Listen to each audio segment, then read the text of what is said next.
Vamos a dar comienzo a la primera mesa. Le pediría a los moderadores y a los ponentes que subieran, por favor, al estrado.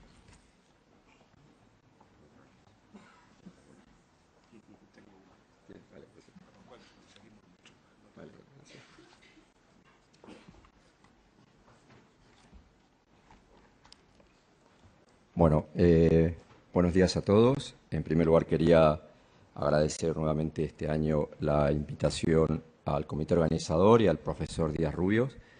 Obviamente felicitarle nuevamente por la organización y la verdad que estar aquí en el 16 Simposio de Revisiones en Cáncer demuestra que bueno, es un formato que obviamente funciona y en el cual todo el mundo creo que está a gusto, tanto los ponentes como creo que los asistentes. Vamos a dar inicio a esta mesa.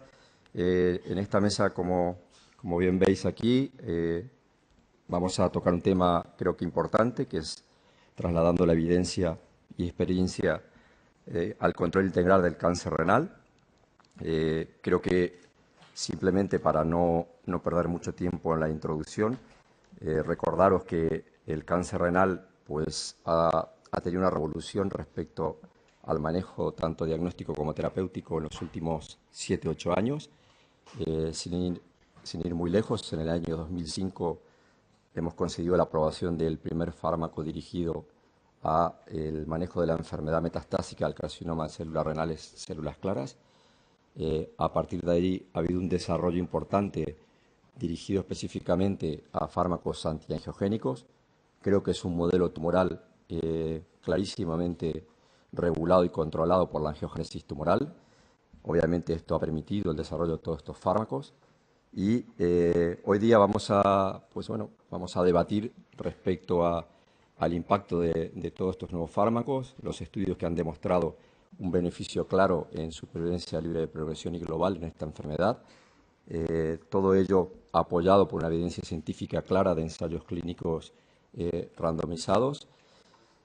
Los nuevos ensayos que se han ido presentando y nuevos datos, y para ellos contamos con un panel, obviamente, de expertos, yo creo que importante, en el cual vamos a debatir temas, yo creo que, bueno, muy relevantes y con un contenido, creo que importante en el manejo integral de esta enfermedad. Empezando, obviamente, por las bases moleculares, que contaremos con la presencia del doctor Enrique Grande para debatir al respecto. Yo creo que es una presentación, yo la he visto previamente y la verdad que es muy interesante. Os aconsejo que prestéis atención. Lo siguiente es el manejo actual y futuro del cáncer renal, que contamos con la presencia del doctor Javier Puente. Obviamente, un punto importante que ha llegado a conclusión casi de estos 7-8 años de manejo de estos fármacos de inhibidores de tirosina quinasa y antiangiogénicos, que representan los llamados largos supervivientes o largos respondedores a estos fármacos, que cada día vemos que es más significativo el poder identificarlos. Y por último, bueno, situaciones especiales para lo cual contamos con la, obviamente, experiencia de la autora Nuria Lailes. Respecto a largos supervivientes, contamos con la experiencia del doctor Luis León. Y por último, el cierre lo hará el doctor Emilio Esteban, que pues, tendrá una pequeña presentación con las conclusiones. Y la moderación final y el debate lo haremos en un formato en el que, cuando acaben las presentaciones, todo el mundo se irá sentando y abriremos al final un debate de preguntas, o sea que podéis ir recogiendo vuestras dudas y al final haremos las preguntas y respuestas. Sin más, muchas gracias. Invitamos al doctor Enrique Grande del Hospital Ramón y Cajal a iniciar esta mesa.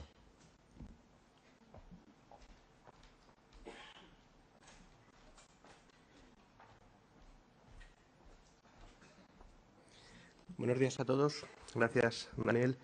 Y, por supuesto, gracias al profesor Díaz Rubio por la amable invitación. Lo que en su introducción el doctor Díaz Rubio ha comentado de la oncología molecular o de cómo los oncólogos clínicos debemos ser también oncólogos moleculares, en cierta manera bioquímica, pues eso tuve la suerte de aprenderlo con él durante mi formación en el Hospital Clínico San Carlos. Vamos a hablar sobre la angiogénesis y las rutas moleculares que gobiernan el desarrollo del cáncer renal, y este sería el índice de la ponencia. Primero, una parte de por qué la angiogénesis es el driver, es el conductor principal que gobierna el desarrollo y la metastatización del cáncer renal, cómo podemos maximizar el tratamiento antiangiogénico en nuestros pacientes. Luego nos entraremos en una segunda parte de las alteraciones moleculares que conocemos a día de hoy, las nuevas alteraciones moleculares que conocemos a día de hoy en el tratamiento del cáncer de riñón, cómo podemos adaptar, cómo podemos hacer esa terapia personalizada que comentaba el profesor Díaz-Rubio al comienzo, y acabaremos con unas conclusiones. Por tanto, la angiogénesis es algo que es clave y que ha permitido el desarrollo de fármacos para el tratamiento de nuestros pacientes de cáncer renal. Como todos ustedes conocen, la proteína del von Hippel-Lindau, concretamente su gen, está mutado o alterado en su expresión en más del 90% de sus pacientes de cáncer de riñón. Eso conlleva a que no hace su función de degradar proteínas intracelulares.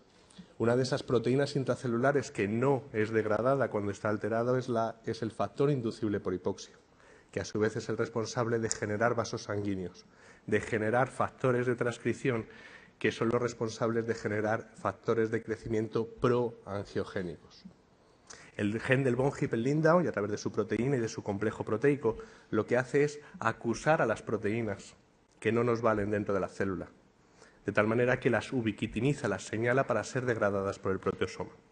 Cuando no tenemos la actividad del von Hippel-Lindau o esa actividad está reducida, bien por mutaciones o por alteraciones epigenéticas, se acumula el factor inducible por hipoxia dentro de la célula y genera esa producción de vasos sanguíneos. Esto es lo que ha permitido, como el doctor Castellano ha comentado, pues que desde el año 2005 hasta ahora dispongamos de hasta 8 fármacos nuevos para el tratamiento de nuestros pacientes de cáncer renal, tanto inhibidores de tirosina quinasa, que bloquean los receptores de factores de crecimiento de esos factores proangiogénicos, como anticuerpos monoclonales dirigidos contra los factores proangiogénicos directamente, o inhibidores de la enzima mTOR, que es clave para la síntesis, la producción de proteínas claves como el propio factor inducible por hipoxia. Este es el esquema de qué es el von Hippel-Lindau, del gen del von Hippel-Lindau. En verde pueden ver las dos partes fundamentales, las dos estructuras fundamentales, la estructura alfa y la beta. La estructura alfa del von Hippel-Lindau es la que se ancla a todo ese complejo proteico asociado. La estructura beta es la que ubiquitiniza, la que señala aquellas proteínas que deben ser degradadas por el proteosoma. Como ven en la imagen, la mayoría de las mutaciones que afectan al gen del von Hippel-Lindau bien se encuentran en la estructura alfa o en la beta, es decir, impiden la unión de la proteína del von Hippel-Lindau a su complejo proteico asociado o bien impiden la acción de esta proteína. Se calcula que hasta el 55-60% de pacientes tienen mutaciones directas en el gen del von Hippel-Lindau, pero sin embargo las alteraciones en la expresión del mismo, lo que sería la epigenética, afecta más del 90% de los pacientes. Pero el gen del von Hippel-Lindau no solamente se traduce en angiogénesis, no solamente se traduce en factor de crecimiento angiogénico, sino que se traduce, como ven en la diapositiva, en metabonómica, es decir, en supervivencia de la célula, en producción de nuevas proteínas, en desarrollar esos mecanismos que impiden la apoptosis celular. Y lo que es más importante, se traduce también en una mayor invasividad de las células a través de la síntesis del propio c-Met, el factor de transición epitelio-mesénquima, y una mayor capacidad de metastatización, es decir, una alteración en el von Hippel-Lindau, una mutación que impide la función de la proteína del von Hippel-Lindau, se traduce directamente en formación de vasos sanguíneos, en una mayor malignización del tumor, mayor capacidad de invasión, mayor capacidad de metástasis y en una mayor supervivencia de la célula tumoral. Con lo cual, el von Hippel-Lindau, la angiogénesis, es la clave para el tratamiento de los pacientes con cáncer renal. Como ven en la diapositiva, el tumor de riñón, según va creciendo, va generando cada vez más factores proangiogénicos, siendo el VEGF, el factor de crecimiento del endotelio vascular, el gen o la proteína driver en todo el desarrollo del cáncer de riñón, desde el inicio hasta el final. Y debemos hacer target, debemos hacer diana sobre esta molécula. Esta sería la variación en plasma de cuál es el VEGF de los pacientes que son tratados con sunitinib. Como pueden ver, durante el tratamiento con sunitinib, el VEGF en plasma aumenta, de tal manera que esos pacientes tienen una mayor concentración de factores proangiogénicos en sangre. Cuando dejamos de dar la medicación en las 2 semanas de descanso, lo que ocurre o lo que puede ocurrir es esto, que esa elevada expresión de VEGF-A en plasma hace target sobre su receptor y genera progresiones en los episodios de descanso. El targeting de la angiogénesis debe ser continuo a lo largo de la historia natural de los pacientes de cáncer de riñón. Debemos hacer una secuenciación continua de fármacos antiangiogénicos para evitar estos fenómenos de flare. Desde el punto de vista de la investigación translacional en que se traduce estos periodos de descanso de sunitinib o estos periodos sin tratamiento angiogénico, pues se traduce mayor expresión de genes relacionados con la hipoxia. Ahí pueden ver todos ellos, VEGFR1, 2, el 3, la isoforma A del VEGF-A, el factor de crecimiento placentario, los receptores de la angiopoietina.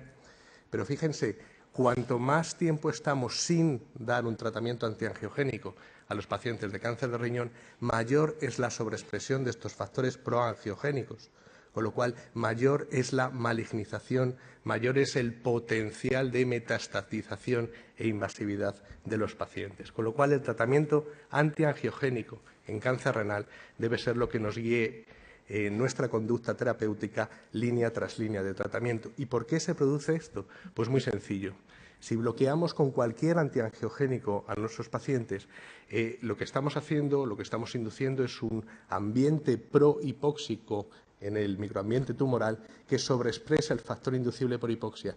Y esto conlleva una elevación residual de aquellos factores que activan la transición epitelio-mesénquima como c-MET o aquellos factores que influyen en la invasividad o que producen nuevos vasos sanguíneos. Por tanto, la angiogénesis es clave en el cáncer de riñón, lo conocemos desde el año 2005 y la aplicamos en el día a día a nuestros pacientes.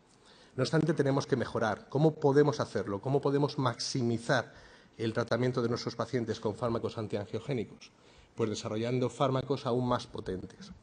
En la imagen que ven en la parte inferior izquierda, lo que ven es la potencia de los inhibidores de tirosina quinasa que tenemos aprobados a día de hoy en el tratamiento del cáncer de riñón. Como pueden ver, axitinib es el fármaco desde el punto de vista de inhibición de su concentración 50, es el fármaco más potente a la hora de bloquear la actividad del VEGFR1 y principalmente el VEGFR2, que es el driver principal de la angiogénesis en los pacientes de cáncer de riñón.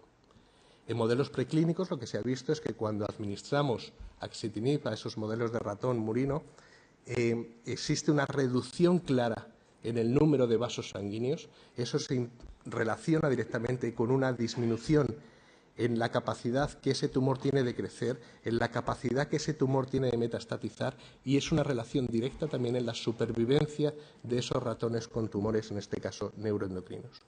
Cuando dejamos de dar axitinib, enseguida existe un rebrote inmediato que no sé si llegan a alcanzar con la vista, pero a los 7 días el tumor se ha vuelto completamente a revascularizar. Es decir, la capacidad, según dejamos de dar axitinib, de revascularización del tumor es mucho mayor, lo cual implica que está, a su vez, el tratamiento antiangiogénico estimulando la producción de factores proangiogénicos. Esos factores proangiogénicos se vuelven a reducir una vez que reintroducimos la medicación.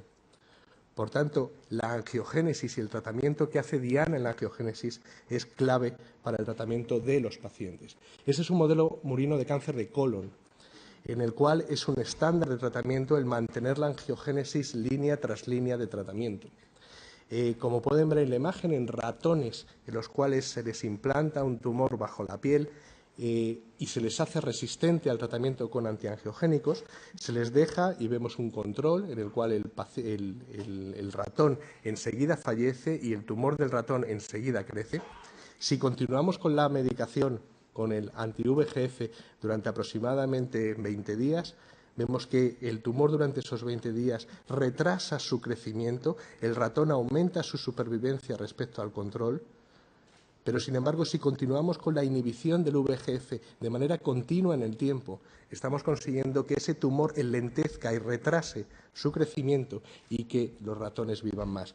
Eso que ya conocemos en cáncer de colon, que es así, con distintas estrategias de tratamiento antiangiogénico, es algo que hemos demostrado ya en pacientes con cáncer de riñón, donde la secuenciación de distintos fármacos antiangiogénicos, sunitinib, axitinib, incluso sorafenib en tercera línea, puede llevar y lleva a una mayor supervivencia de los pacientes de cáncer renal. ¿Cuáles son las nuevas alteraciones moleculares descritas recientemente? Pues es complicado abordar este tema. ¿Por qué? Porque si hablamos de la genómica y de la epigenómica del cáncer renal, en los últimos años tenemos una mayor nivel de evidencia en la literatura. Esta sería la representación esquemática de todas las rutas moleculares que se encuentran alteradas en el cáncer de riñón. Como pueden ver, cada estrellita significa al menos un paper que describe que esa ruta está alterada y que esa ruta condiciona o un peor pronóstico o una mayor capacidad del tumor para convertirse en maligno. Con lo cual es imposible entrar en cada una de ellas, pero yo creo que el mensaje clave es este. El cáncer de riñón no es una única enfermedad. Desde el punto de vista citogenético, no solamente anatomopatológico, sino desde el punto de vista citogenético, de ganancia y pérdida de partes de material genético, fíjense qué distintas son los distintos tipos tumorales que hasta el día de hoy conocíamos en cáncer renal. Viendo esta diapositiva es muy difícil pensar que vamos a poder tratar células claras igual que un papilar, igual que un cromófobo, etcétera. Son tumores, son entidades, son enfermedades absolutamente distintas unas de otras. En verano salió este Nature en el cual se hacía el atlas del genoma del cáncer de riñón. Recogían casi 400 muestras de pacientes y lo que vieron es que la mayoría de ellos tenían mutaciones en el von Hippel-Lindau. Hasta un 55% de los pacientes tenían mutaciones directas en la vía y supresoras del von Hippel-Lindau. Pero existían otra serie de mutaciones, principalmente todas estas que ven aquí, PBRM1, KDM5C, BAP1, SETD2, etcétera, etcétera. Todas estas mutaciones son mutaciones en genes que están implicados en la remodelación de la cromatina, están implicados en la epigenética, están implicados en la expresión de distintos genes. Y curiosamente, cuando se ve qué genes están regulando todas estas alteraciones moleculares, son todos ellos genes proangiogénicos, con lo cual la angiogénesis continúa siendo clave. Más aún, hasta el 28% de los pacientes tienen alteraciones estimuladoras de la vía del PI3K AKT-mTOR. Como pueden ver en rojo, son todas las mutaciones activadoras de la vía y como pueden ver en azul, son activadores silenciadoras de los controladores de esa vía, de la proteína de la esclerosis tuberosa unidos y sobre todo del PITEN. Con lo cual tenemos la epigenética metida, la genómica metida, las mutaciones metidas y todo este mare magnum aparece el paper de Gerlinger, de Marco Gerlinger, del grupo de Swatton en Reino Unido, en el cual te describe la heterogeneidad intratumoral que se aplica a todos los tumores, pero te la describe en los pacientes con tumor renal. Todo el mundo se queda con esto, no hace falta entrar en este paper, es fundamental, ha cambiado en cierto modo la historia de cómo veíamos a los pacientes de cáncer, pero dentro de ese paper aparece esto, que es el branching, es la ramificación. Este fue el mayor paper, o el paper que dio a conocer el branching de manera pública, ¿no? Esto es muy sencillo, o sea, tú tienes una mutación driver, tú tienes el responsable de la enfermedad, que en este caso sería la mutación en el VHL, y a partir de ahí se producen distintas mutaciones subsecuentes que le dan distintas características al tumor. Desafortunadamente, la mayoría de ellas cada vez mayor potencial de malignización, de tal manera que esto sería como un árbol, como las ramas de un árbol. Tú tendrías la alteración a nivel molecular de genes adictos a una determinada mutación, ejemplo el GIST, con la mutación en c-KIT, ejemplo el melanoma, con la mutación en BRAF, que se comportarían con un branching, con una ramificación del tipo de una palmera. De tal manera que tú cortas el tronco de la palmera y prácticamente estás haciendo desaparecer la enfermedad. Pero fíjense cómo hay tumores que se complican cada vez más. Cada vez tienes más ramificaciones, tienes un nivel 2 de complejidad en el cual a esa mutación primaria se añaden otras que confieren esa capacidad de mayor metastatización, mayor malignización, pero tienes mutaciones terciarias que hacen que realmente sea complicado hacer un tratamiento para los pacientes. Una vez conocido esto, ¿cómo podemos aplicarlo a los pacientes del día a día? Pues es complicado. Es complicado, ¿por qué? Porque fíjense, esta sería un esquema que resume todos los factores proangiogénicos que están implicados en la resistencia a sunitinib. Es realmente complicado customizar, es realmente complicado personalizar nuestro tratamiento, porque cualquiera de estos factores proangiogénicos puede estar elevado. Si pasamos de la angiogénesis a lo que es el tumor, este paper yo creo que es magnífico a la hora de ver cómo un tumor puede evolucionar. Fíjense estos investigadores chinos, pero que trabajan en el Memorial, lo que hicieron. Es una publicación de hace un par de años en Cell y lo que hacen es aislar una célula tumoral circulante de cáncer renal. Y no solamente la aíslan, sino que la secuencian. Ven todo el exoma de esa célula. Y lo que ven es que existen diferencias entre el exoma de esa célula circulante con el del tumor primario. Y en rojo aparecen aquellas mutaciones que han aparecido nuevas, que son distintas a las del tumor primario. Fíjense cómo, sobre todo, PBRM1 es la más significativa y es una de las mutaciones que alteran la epigenética, alteran la expresión de determinados genes. ¿Cómo podemos corregirlo? Pues creo que se nos abre delante de nosotros la oportunidad importante que es la de la biopsia líquida. Coger sangre del paciente y analizar qué DNA, qué material nucleico está circulando. De tal manera que puedes seleccionar el tratamiento según el DNA que tú estés encontrando, porque probablemente ese DNA lo que te diga es que ese paciente tiene activada la vía del P3K-mTOR, o tiene la vía de RAS-RAF-MAPK, o tiene la vía de otros factores de crecimiento sobre la membrana, o tiene la vía del ciclo celular, ¿por qué no tratar a pacientes con los nuevos agentes citostáticos si tienen estimulación de la vía? En esta diapositiva pueden ver los porcentajes en los cuales los pacientes de cáncer renal tienen las determinadas o las distintas vías drugable sobre las cuales podemos hacer efecto farmacológico estimuladas. Ya para concluir, en 2 minutos, la terapia personalizada es cierto, nosotros somos médicos antes que bioquímicos, ¿no? Y probablemente ante un paciente de este tipo, con un tumor de riñón grande que le está infiltrando toda la vena cava, está llegando hasta la aurícula, pues probablemente nuestra actitud terapéutica, independientemente de la biología molecular subyacente, pues es distinta si tratamos a este señor que si tratamos a esta señora. Ahí está lo bonito de la medicina, en que nosotros con nuestros pacientes vamos a poder decidir, vamos a poder customizar clínicamente a nuestros pacientes. Pero el oncólogo médico, como el profesor Díaz-Rubio ha comentado previamente, debe dar un paso más. Tiene que ir un paso más allá, tiene que conocer la biología molecular subyacente, de tal manera que podemos tratar a todos los pacientes por igual. Bien, eso es lo que estamos haciendo ahora y lo estamos haciendo porque hasta el 90% de los pacientes tiene mutaciones o tiene alteraciones epigenéticas, tiene alteraciones en la función del gen del von Hippel-Lindau, con lo cual no nos estamos equivocando mucho. Esto sería el esquema de tratamiento actual a día de hoy, dando sunitinib en primera línea. Pero fíjense cuál puede ser el futuro o cuál puede ser el presente si lo aplicamos a las resistencias a sunitinib, pues que probablemente tengamos que separar a los pacientes por mutaciones. Y esas mutaciones, muchas de ellas, como hemos visto, son epigenéticas. Y esas mutaciones tienen que ver con la expresión de distintos genes. Pero ya tenemos fármacos, como los inhibidores de la histona de acetilasa, que quizá debamos perfeccionar y quizá debamos aplicar a este tipo de pacientes. Por tanto, ya 2 últimas diapositivas para concluir. Este es el puzzle que tenemos en cáncer renal a día de hoy. Disponemos de una gran cantidad de fármacos disponibles para el tratamiento de nuestros pacientes y es nuestra obligación, como médicos, hacer la mejor opción de tratamiento desde el punto de vista clínico para nuestros pacientes, pero también como oncólogos moleculares debemos aplicar todo ese conocimiento que hemos visto en función del paciente, de tal manera que todo encaje y el paciente pueda recibir de manera sucesiva los distintos tratamientos en cáncer renal. Muchísimas gracias por la atención.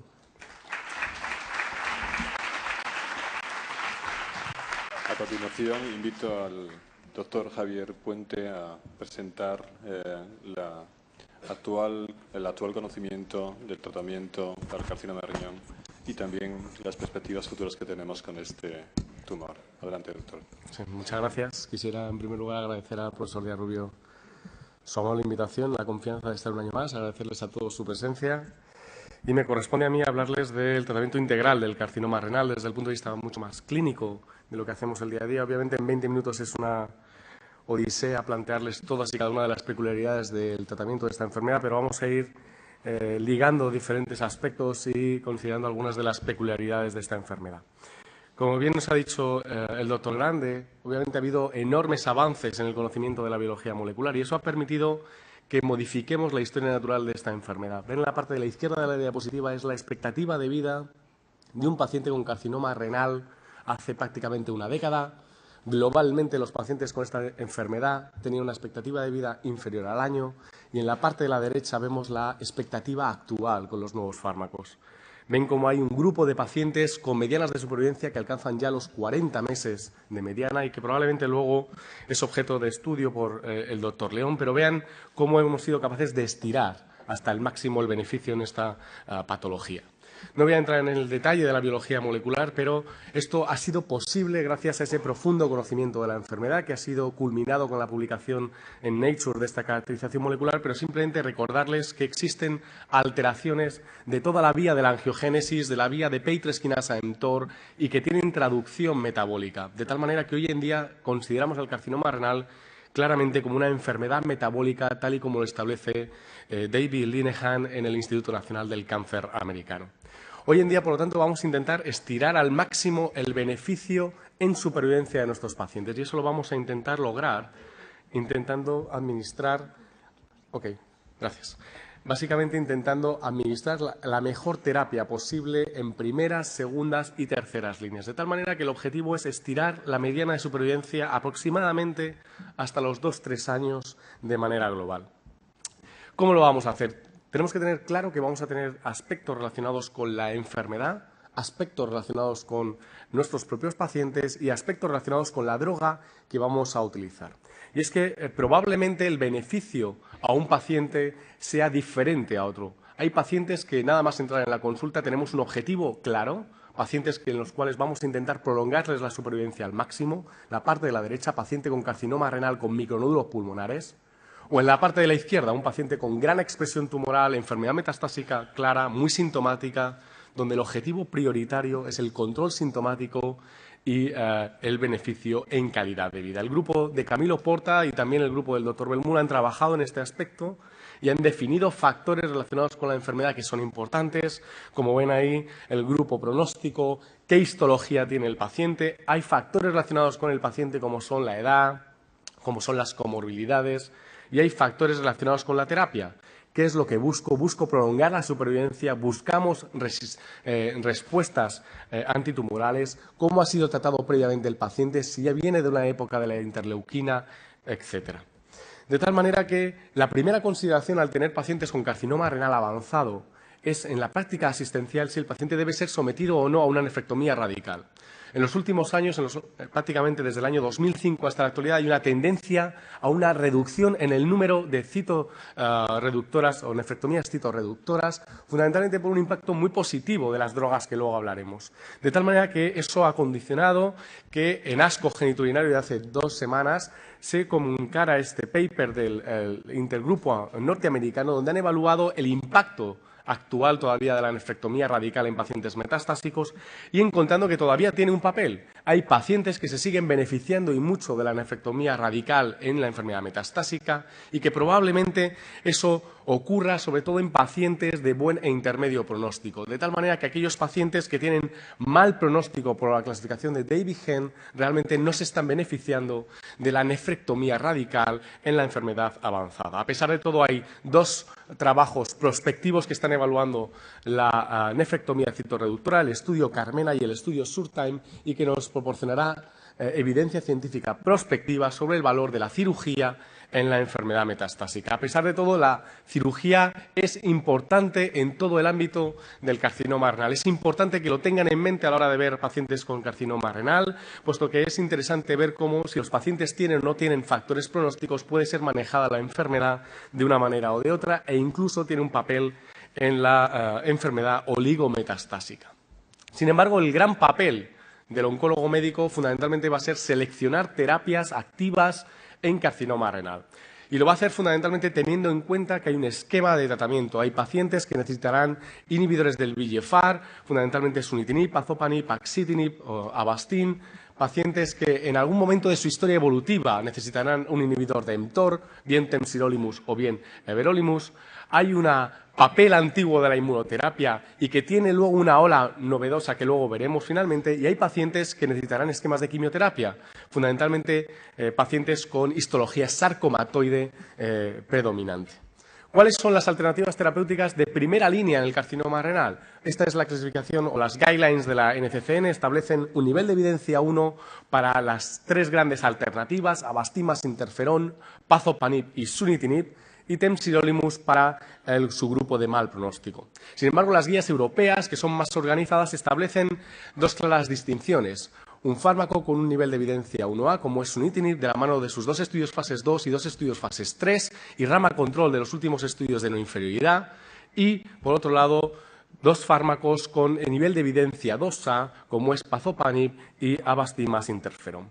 Realmente, la plétora de fármacos logran medianas de supervivencia libre de progresión en torno a los 9 a 11 meses, tasas de respuesta del 30 al 40%, supervivencias globales en torno a los 2 años. La elección de una terapia u otra dependerá fundamentalmente del nivel de evidencia que tú quieras realmente evaluar en la práctica asistencial, las características que tenga el paciente y la experiencia a la que tú estés acostumbrado en la práctica asistencial. De tal manera que Sunitinib ha sido el fármaco que habitualmente es más utilizado en la práctica asistencial a raíz del estudio fase 3 de superioridad de Sunitinib frente a interferón en pacientes con carcinoma renal avanzado, publicado hace ya camino de los 7 años, un estudio positivo donde Sunitinib redujo el riesgo de progresión en aproximadamente el 47% frente a la rama control de interferón. 2 estudios han intentado de alguna manera eliminar ese objetivo o ese posicionamiento de Sunitinib como estándar de terapia. 2 estudios de no inferioridad. El primero, este estudio, el estudio RECORD 3, un estudio que establecía el beneficio de un inhibidor de mTOR como es everolimus en términos de no inferioridad frente a Sunitinib, definido por una hazard ratio de 1.1. Este estudio fue diseñado así para, como ven ahí, el objetivo primario, el beneficio en términos de supervivencia libre de progresión en primera línea, definido por una no inferioridad. Y el estudio fue negativo. Sunitinib es mejor terapia que un inhibidor de mTOR en la primera línea del tratamiento del carcinoma renal avanzado. Y lo que es más interesante de este estudio es que la elección de un fármaco incorrecto en la primera línea tiene consecuencias en la supervivencia de los pacientes. De tal manera que los pacientes que reciben una terapia que no es una terapia FETEN, que no es una terapia muy activa, como pueda ser un inhibidor de mTOR en primera línea, tiene detrimento en la supervivencia y esos pacientes, aunque cambien de terapia en segundas líneas, no recuperan la curva de supervivencia que obtienen con un inhibidor de tirosina quinasa como es Sunitinib en primera línea de la enfermedad. Otro estudio que se ha planteado con un intento de equipararse a Sunitinib es el estudio COMPART, un estudio diseñado también con un objetivo de ausencia de inferioridad, en este caso de Pazopanib frente a Sunitinib, un estudio en el cual ese umbral de la no inferioridad se establece ya no en 1.1 sino en 1.25, en el cual se randomizaron pacientes a recibir Pazopanib a dosis convencionales frente a Sunitinib. Es un estudio que inicialmente quería reclutar unos 857 pacientes, que finalmente recluta 927 pacientes, pero que tuvo un problema fundamentalmente en la pérdida ponderal de pacientes en este estudio, lo cual hizo que finalmente se analizaran un total de 1.100 pacientes procedentes de un pool análisis de 2 estudios. Este estudio, inicialmente planteado así, y un estudio de origen asiático de similares características. El total de los pacientes analizados fueron 1.100. El estudio es positivo en los términos en los cuales se ha llevado a cabo esa ausencia de la no inferioridad en una hazard ratio de 1.25, con una mediana de Sunitinib de 9.5 meses frente a los 8.4 meses de Pazopanib. La elección de una terapia u otra, por lo tanto, va a depender de tu nivel de evidencia científica que quieres catalogar a esos fármacos y también de las peculiaridades de cada uno de los fármacos, ya que cada fármaco tiene unas peculiaridades en toxicidad. Los inhibidores de tirosina quinasa que bloquean el VEGF-R tienen fundamentalmente efectos adversos en forma de hipertensión, proteinuria, sangrados, astenia, síndrome de Manopié, diarreas, y los inhibidores de mTOR fundamentalmente producen sobre todo acné, mucositis, diarreas y las posibilidades de las neumonitis. Con respecto a Pazopanib y Sunitinib, Pazopanib produce más diarrea, más hepatotoxicidad con incremento de la LT y de la hiperbilirrubinemia, mientras que Sunitinib produce más toxicidad mielosupresora, que tiene poco impacto real en forma de fiebres neutropénicas, estomatitis, mucositis y síndrome Manopié. A pesar de todo, hay que tener bien claro que es esencial un manejo correcto de estas drogas, que exige un entrenamiento por parte del personal que va a prescribir estas drogas, porque hay efectos adversos que se correlacionan con una mejor supervivencia. Es el caso de los estudios que se han llevado a cabo con sunitinib en forma de la astenia, la neutropenia, la hipertensión o el síndrome de mano-pie. De tal manera que los pacientes que desarrollan alguna de estas toxicidades tienen un beneficio en supervivencia mayor que aquellos que no lo llegan a desarrollar. En el aspecto adyuvante, ¿hay hoy en día algún parámetro que nos permita poner un fármaco tras la cirugía? Hoy en día no. No existe todavía evidencia científica para poder pautar un fármaco tras la cirugía de un carcinoma renal. Existen estudios de todo tipo. Aquí tienen una tabla resumen con diferentes fármacos, bien sea sunitinib, sorafenib, everolimus, en el contexto adyuvante del carcinoma renal y que esperamos que próximamente, en los siguientes años, tengamos resultados en términos de supervivencia libre de enfermedad. ¿Qué es lo que ocurre con la mayoría de los pacientes que va a progresar a una terapia de primera línea? Obviamente, en segunda línea disponemos fundamentalmente de dos grandes grupos de fármacos, inhibidores de tirosina quinasa, como pueden ser axitinib, o como sorafenib o pazopanib tras fracaso a citoquina, o inhibidores de mTOR, fundamentalmente everolimus. Las guías ESMO establecen un nivel de evidencia 1A para axitinib, nivel de evidencia 2A para everolimus. ¿Por qué ocurre esto? Everolimus fue el inhibidor de mTOR que llegó primero al carcinoma renal en segunda línea. Lo hizo de la mano del estudio RECORD-1, un estudio en población heterogénea. Eran pacientes en terceras, cuartas líneas. Muy pocos pacientes eran puros de segunda línea. A pesar de todo, fue un estudio positivo. Everolimus reduce el riesgo de progresión en segunda línea casi el 70%, pero lo hace también en terceras líneas tras fracaso a dos inhibidores de tirosina quinasa previo. El hazard ratio para everolimus es igual en segunda que en tercera línea. Paralelamente, axitinib, que es el fármaco que nos ha comentado previamente el doctor Grande, tiene un desarrollo clínico posicionándose en segunda línea de carcinoma renal con el estudio AXIS, un estudio diseñado de superioridad de axitinib frente a sorafenib en pacientes puros de segunda línea y que demostró una reducción del riesgo de progresión de aproximadamente el 35% para axitinib frente a sorafenib. Por lo tanto, hay una gran controversia actual sobre qué es mejor, si una secuenciación de dos fármacos que bloqueen la angiogénesis en forma de dos inhibidores de tirosina quinasa, sunitinib seguido de axitinib por la evidencia que existe del estudio AXIS, o bien pasarle a un inhibidor de mTOR, y con ese objetivo se diseñó este estudio que fue diseñado hace ya años, en los cuales se diseñó con el objetivo de incrementar la supervivencia libre de progresión a favor de un inhibidor de mTOR frente a un inhibidor de tirosina quinasa, como es sorafenib. Este estudio fue negativo, puesto que temsirolimus no fue superior a sorafenib. Pero lo interesante de este estudio ha sido la comunicación de los términos de la supervivencia global, en los cuales hay una tendencia muchísimo mayor en términos de supervivencia global para la secuenciación de TKI, es decir, al bloqueo continuado del VEGFR a favor de la secuenciación de dos inhibidores de tirosina quinasa, como es posibilidad de Sutent, sorafenib o Sutent axitinib, frente a lo que ocurre cuando se administra un inhibidor de mTOR en segunda línea. Por lo tanto, el fármaco que mayor evidencia tiene para posteriormente una segunda línea, por el diseño de sus ensayos, es sunitinib, porque probablemente en segunda línea tenemos axitinib del estudio de AXIS, que no fue evaluado con pazopanib, tampoco en el estudio RECORD-1, el estudio INTORSEC, el estudios con sorafenib, como es el AXIS, el INTORSEC o el reciente estudio de no inferioridad del SWITCH, o incluso la rama placebo del estudio RECORD-1.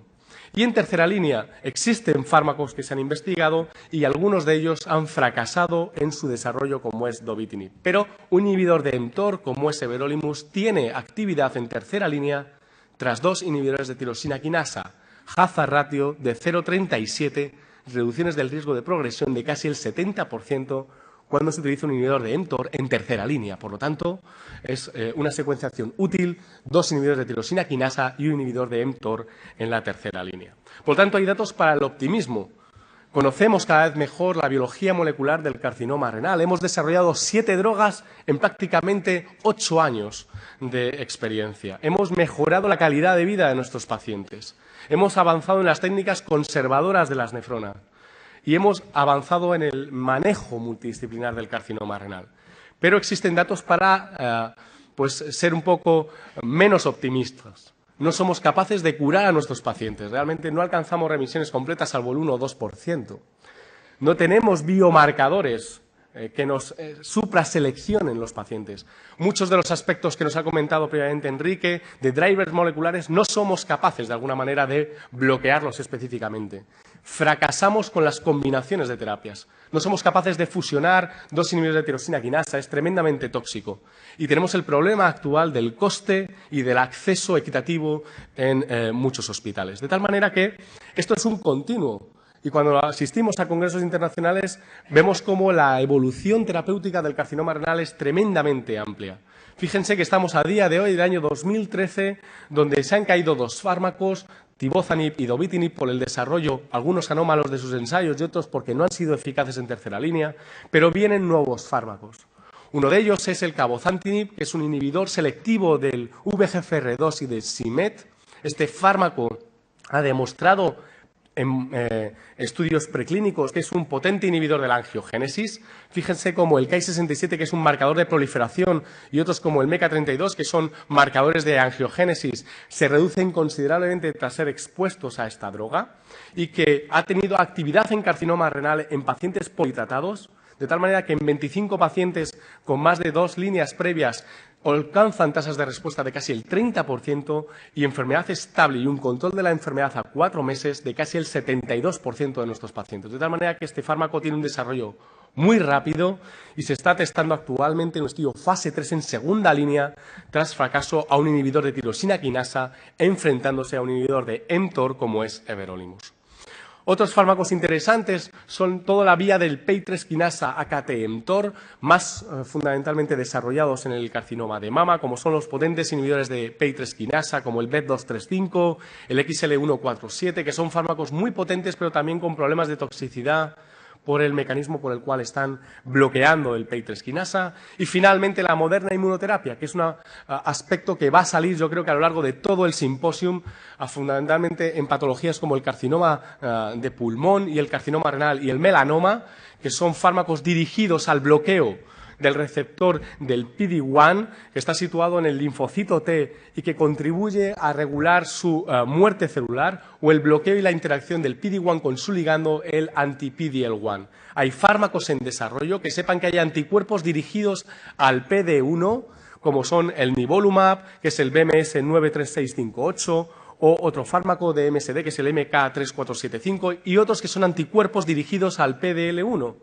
Como ven ahí en la parte inferior de la diapositiva, de nuevo 3 fármacos desarrollados. Hay un interés enorme en la moderna inmunoterapia para incrementar los resultados en el carcinoma renal. Ya hay datos preliminares, estudios fase 1 con el nivolumab, comunicados y publicados, tasas de respuesta del 20 al 30% de pacientes muy politratados y lo que es más interesante, ven la enorme cantidad de pacientes que tienen un beneficio a largo plazo, a largo supervivientes. De tal manera que en el momento actual se investiga qué pacientes pueden ser esos. Inicialmente se pensaba que la expresión del PDL1 en tejido era un biomarcador, puesto que no se encontraba ninguna respuesta en pacientes que no lo expresaban, pero hoy en día realmente tanto pacientes que lo expresan como no responden a estas terapias. Por otro lado, el fármaco del Roche tiene también una actividad en segundas líneas y hay un desarrollo, por lo tanto, paulatino de estos fármacos con el desarrollo en segunda línea tras fracaso a un TKI previo enfrentándose a everolimus, un estudio ya cerrado y que está pendiente de comunicarse.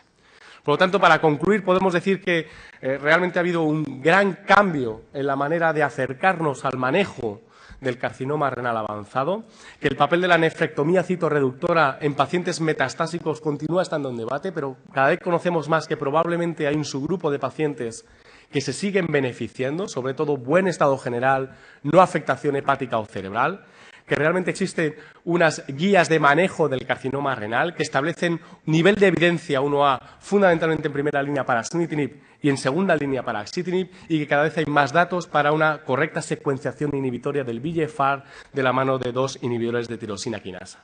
Y nada más, muchas gracias. Muchas gracias, Javier, por la excelente presentación.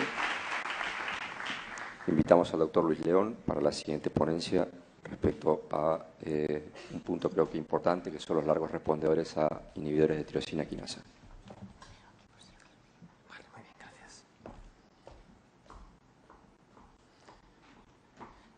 Buenos días, muchas gracias al comité organizador, en especial al doctor Díaz Rubio por su invitación, a los asistentes por estar aquí y al personal técnico porque me ayudaron antes con la presentación, que se me descuadraban varias diapositivas, pero que al final salgan bien. Esta es una diapositiva clásica que ya hemos visto en muchas ocasiones y durante estos últimos años, en el cual se intenta plasmar o se intenta reflejar que el manejo de los pacientes que tienen cáncer renal es complejo y que depende de varios factores y tenemos que intentar buscar un equilibrio, encontrar un equilibrio entre lo que es una dosis adecuada para conseguir una respuesta óptima y que la toxicidad asociada a ese tratamiento no se convierta en insoportable para los pacientes. Voy a empezar comentando un caso clínico de un paciente que he atendido durante varios años en mi hospital y se trata de un paciente que con 40 y pocos años presenta hematuria, consulta a un médico privado, se le hace una ecografía en la cual se ve una masa renal de 8 centímetros y posteriormente se hace una nefrectomía. La nefrectomía, que se realizó en enero del 2009, finalmente se trata de un carcinoma de células claras de 6 centímetros, Fuhrmann 3, que infiltra la cápsula renal y la pelvis. Cuando lo vemos ya en nuestro servicio, el paciente viene porque unos meses después, en el seguimiento en otro centro, por parte de su urólogo, se realiza un TAC en el cual se demuestra que hay varios nódulos pulmonares. La consulta, el paciente es plenamente consciente de toda la información, sabe que tiene metástasis pulmonares, lee en Internet, se informa sobre las alternativas de tratamiento y está completamente asintomático. Los nódulos eran nódulos muy pequeños, inferiores a 1 centímetro, y entonces decidimos de modo conjunto esperar, repetir un TAC en 2 o 3 meses, ver qué pasaba y en función de la evolución iniciar o no iniciar un tratamiento. Desgraciadamente, cuando repetimos el TAC 2 meses después, sigue siendo nódulos muy pequeños, pero ya presenta 5 nódulos en el emitores derecho, 5 en el izquierdo, y entonces se decide iniciar tratamiento. Nos situamos en septiembre de 2009, entonces inicia sunitinib en la pauta de tratamiento clásica. 6 meses después tenemos que reducir la dosis de 50 a 37,5 miligramos y, como veis, pues presenta todas estas toxicidades típicas del fármaco: astenia grado 2, diarrea grado 1, síndrome palmoplantar que llega a ser grado 3, cambio en coloración del pelo, hipertensión arterial grado 2. El paciente ve afectada bastante su vida por esto, sobre todo por el síndrome palmoplantar. Y desde entonces el paciente sigue con tratamiento. Esto era septiembre del 2009, estamos ahora en 2014. El paciente continúa con sunitinib en un esquema ahora ya pues diferente al que inició, 25 miligramos 2 semanas sí, 2 semanas no. Y aquí os presento un poco los nódulos. Como veis, son nódulos muy pequeños, señalados ahí en el TAC inicial de la izquierda, que luego en los TAC sucesivos llega a conseguir una respuesta completa. Como veis ahí, pues otro nódulo que desaparece, otro nódulo. Y el pie que veis aquí corresponde a su pie, las manos no son suyas, porque son de otro paciente que tenía un síndrome palmoplantar más obvio, entonces preferí poner una foto más ilustrativa. El paciente, siempre cuento lo mismo porque es un caso que ya he comentado varias veces. El paciente trabaja en una distribución de vinos y licores, con lo cual para su trabajo y porque le gusta el vino, se veía afectado en cuanto a la mucositis, no podía saborear bien el vino, tal, y después, por otro lado, se veía también afectado con el síndrome palmoplantar en cuanto a su actividad diaria. Inicialmente el esquema se fue adaptando y un poquito entre él y yo conseguimos llegar al equilibrio de cuando llevaba 10 días de tratamiento, pues parábamos 3 días, mejoraba el síndrome palmoplantar, volvíamos a reiniciar. Y esto fue evolucionando así de un modo muy dinámico con él en estas adaptaciones del esquema. Primero eran 3 días de descanso, luego intentamos aumentar un poco el descanso de las 2 semanas, luego pasamos a probar con 2 semanas sí, 1 semana no, el descenso de dosis. Desde que empezamos en 2009 hasta hoy ha habido varias publicaciones en cuanto a las modificaciones de los esquemas y hemos ido un poquito incorporando la evidencia de otros compañeros. Sí que parece que hay una relación entre la dosis que puedes medir en sangre del fármaco, de sunitinib en este caso, y los resultados de eficacia en cuanto a supervivencia libre de progresión y supervivencia global. Esto no indica o no tiene una correlación exacta con la dosis que administras. ¿Por qué? Porque hay variabilidad entre los individuos y la misma dosis administrada a 2 personas distintas puede llevar a niveles en sangre diferentes. Aquí, como podéis ver, para pacientes que reciben sunitinib y se mide tanto la dosis los niveles de sunitinib como de submetabolito es distinto si utilizas una dosis de 25, 37,5, 50, 62, pero no hay una correlación directa observada en este caso de que los pacientes que reciban 75 vayan a tener pues 4 veces más niveles en sangre que los que reciban 25. Y es difícil entonces saber escoger cuál es la dosis adecuada para cada paciente, porque esto se corta como por un patrón universal, 50 miligramos para todos los pacientes, independientemente de su altura, de si son japoneses o si tienen más peso, menos peso, etc. ¿Qué sabemos y qué experiencia hemos ido acumulando? Las respuestas completas, como el paciente que he comentado, ¿no?, son infrecuentes, como decía también el doctor Puente previamente, y están en torno a 1%, 2% para estos fármacos, pero existen. Y a veces la probabilidad de tener una respuesta completa es proporcional a saber manejar el fármaco, a saber mantener la dosis durante el tiempo adecuado, y la respuesta completa a veces no se ve en la primera evaluación a los 3 meses, sino que la vas a ver más tarde, a veces cuando pasan 10 meses. Puedes conseguir una respuesta completa utilizando un fármaco o puedes obtener una respuesta completa combinando un fármaco más una radioterapia localizada sobre alguna localización metastásica o incluso sobre un rescate quirúrgico sobre alguna localización. De ahí que es importante saber que tenemos que mantener una dosis óptima para conseguir un resultado adecuado, el mejor resultado posible para cada paciente.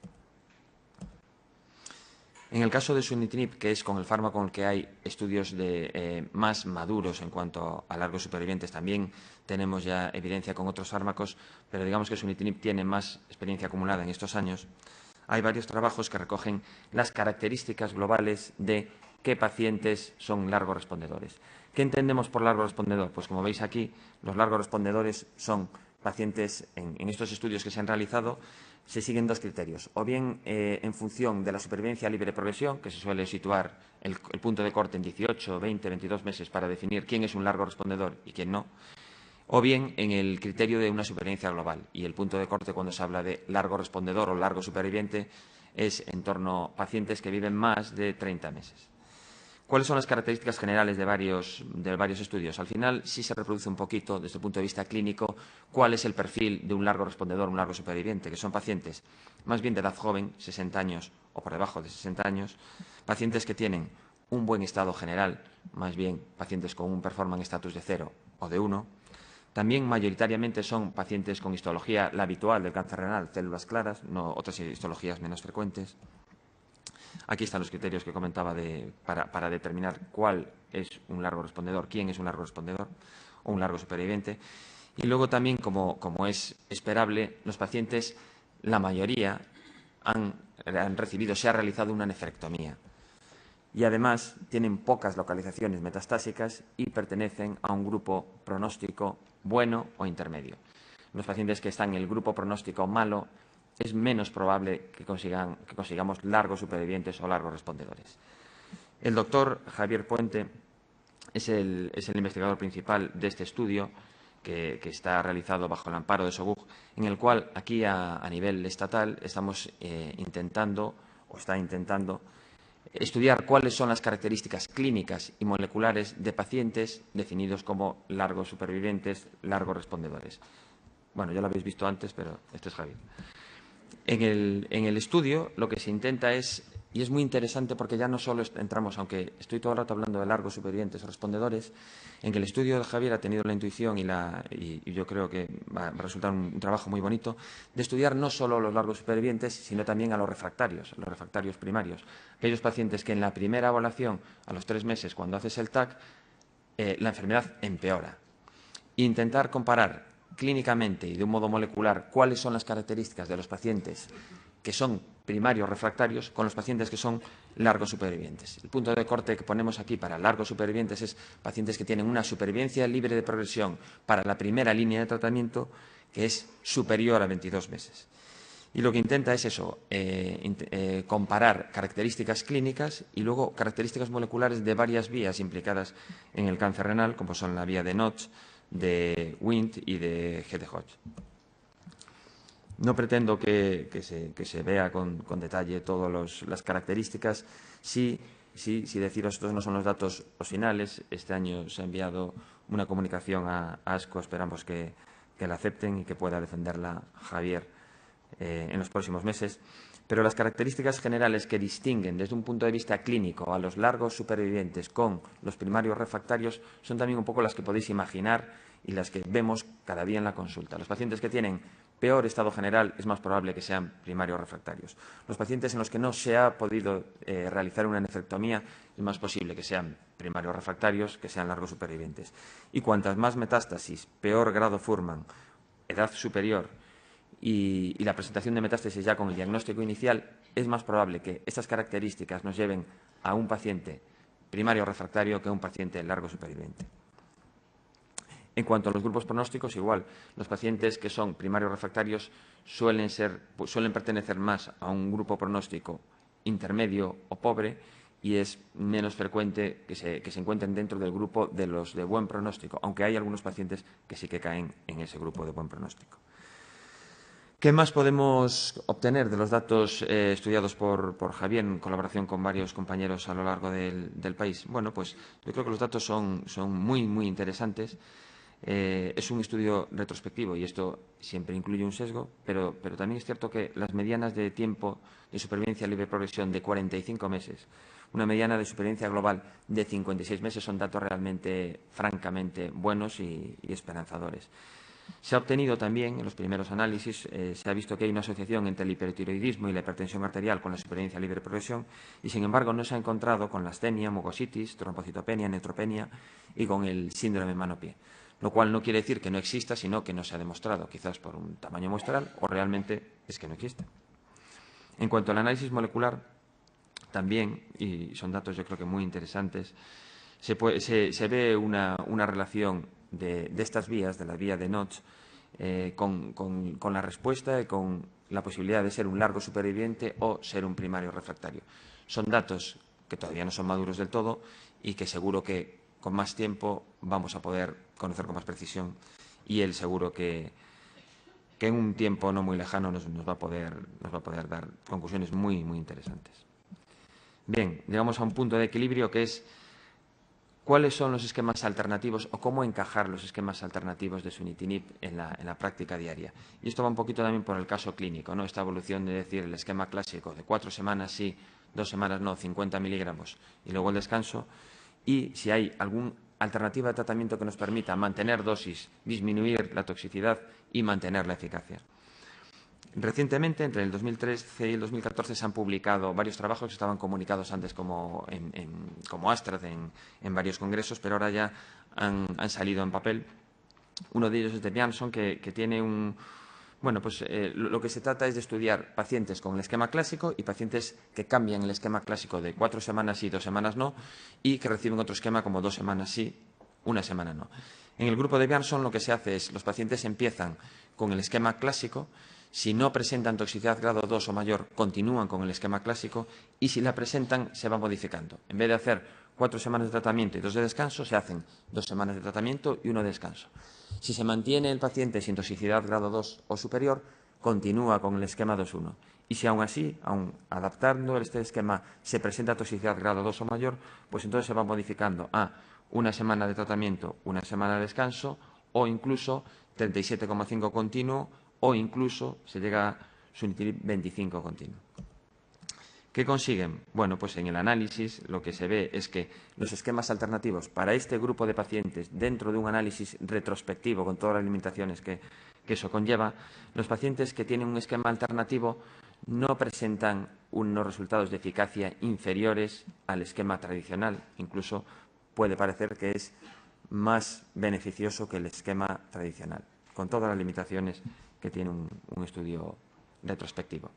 Y en un subgrupo de pacientes, de 14 pacientes, lo que hacen es estudiar a través de ecografía y ver el flujo vascular del tumor, ver cómo evoluciona el flujo a lo largo del tratamiento. Hacen una determinación basal en el momento cero y en el segundo ciclo de tratamiento vuelven a hacer otra determinación del flujo. ¿Qué es lo que se ve? Lo que se ve es que al inicio del tratamiento el flujo vascular en el tumor disminuye y a lo largo del tratamiento y sobre todo en el descanso vuelve a recuperarse el flujo vascular hasta que cuando empiezas para el siguiente ciclo no está al nivel inicial, pero está bastante más alto que durante el tratamiento.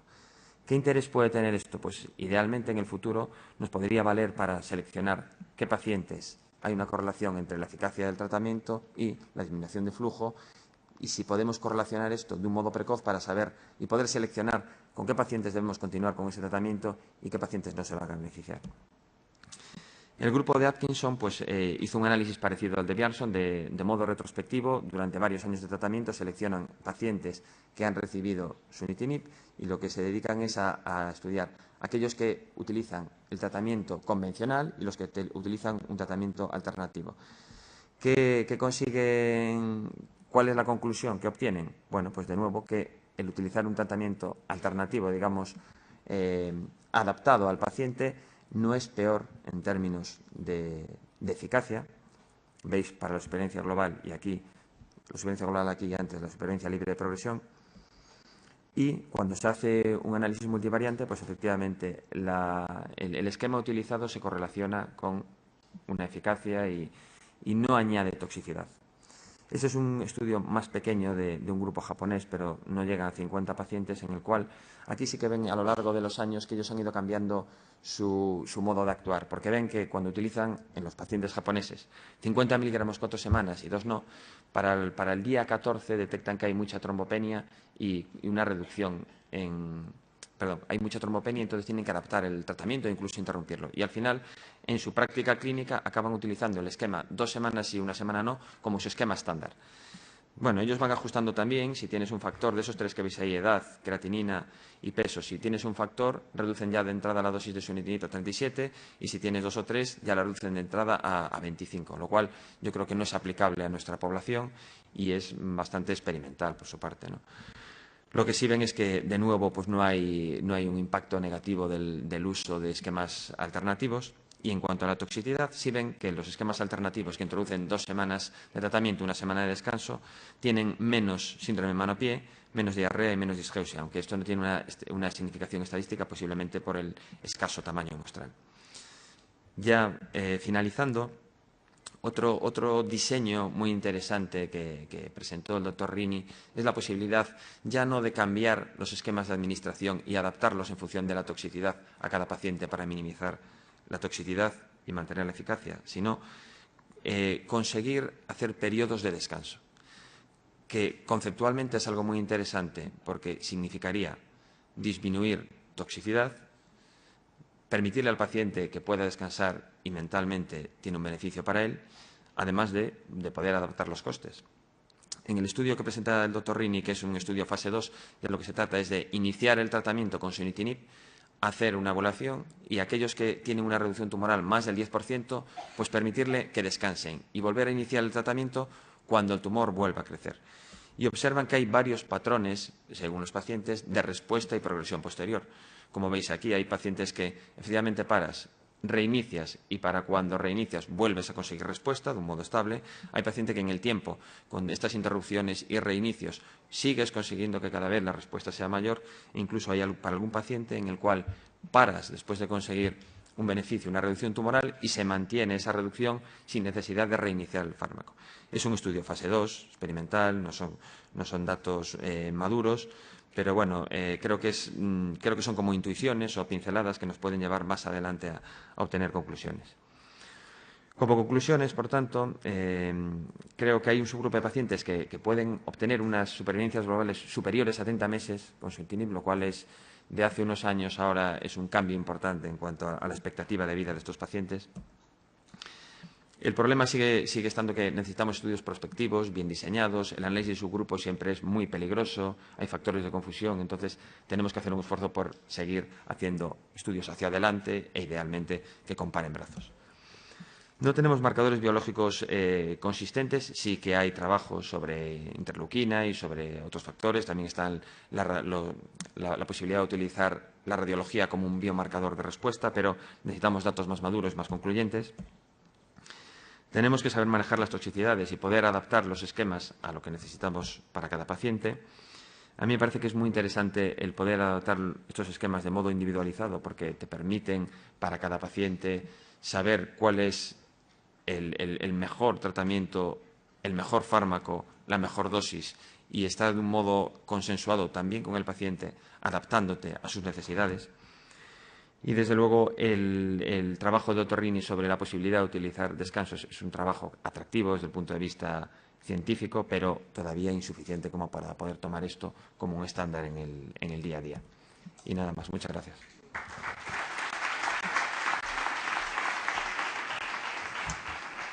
A continuación, invito a la doctora Nuria Lainez a hablarnos de la evidencia actual que tenemos para el tratamiento del carcinoma de riñón.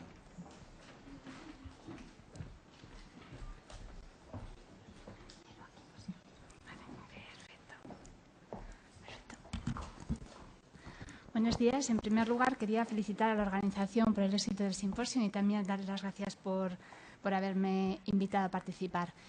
Bueno, a lo largo de la mesa hemos visto cómo en estos últimos años se han aprobado 7 fármacos diferentes para el tratamiento de los pacientes con cáncer renal en distintos estudios clínicos randomizados. Pero los pacientes que se incluyen en estos ensayos clínicos no reflejan la realidad del día a día que nosotros nos encontramos en nuestra consulta. Entonces, tenemos que echar mano, digamos, de estudios de programas de acceso expandido, de comunicaciones de casos, de análisis retrospectivas y también de nuestra propia experiencia para poder manejar a estos pacientes. Hay bastantes poblaciones especiales que difieren un poco de la población de los ensayos clínicos. Lo que pasa es que por razones de tiempo nos vamos a centrar hoy en el paciente anciano, en paciente con insuficiencia renal, paciente con insuficiencia hepática y paciente con metástasis en el sistema nervioso central. En cuanto al paciente anciano, ya nos encontramos un primer problema en la definición. ¿Cuándo un paciente se considera anciano? Hay autores que consideran un paciente anciano el punto de corte en 65 años, otros autores lo ponen en 70 y otros autores lo ponen en 75.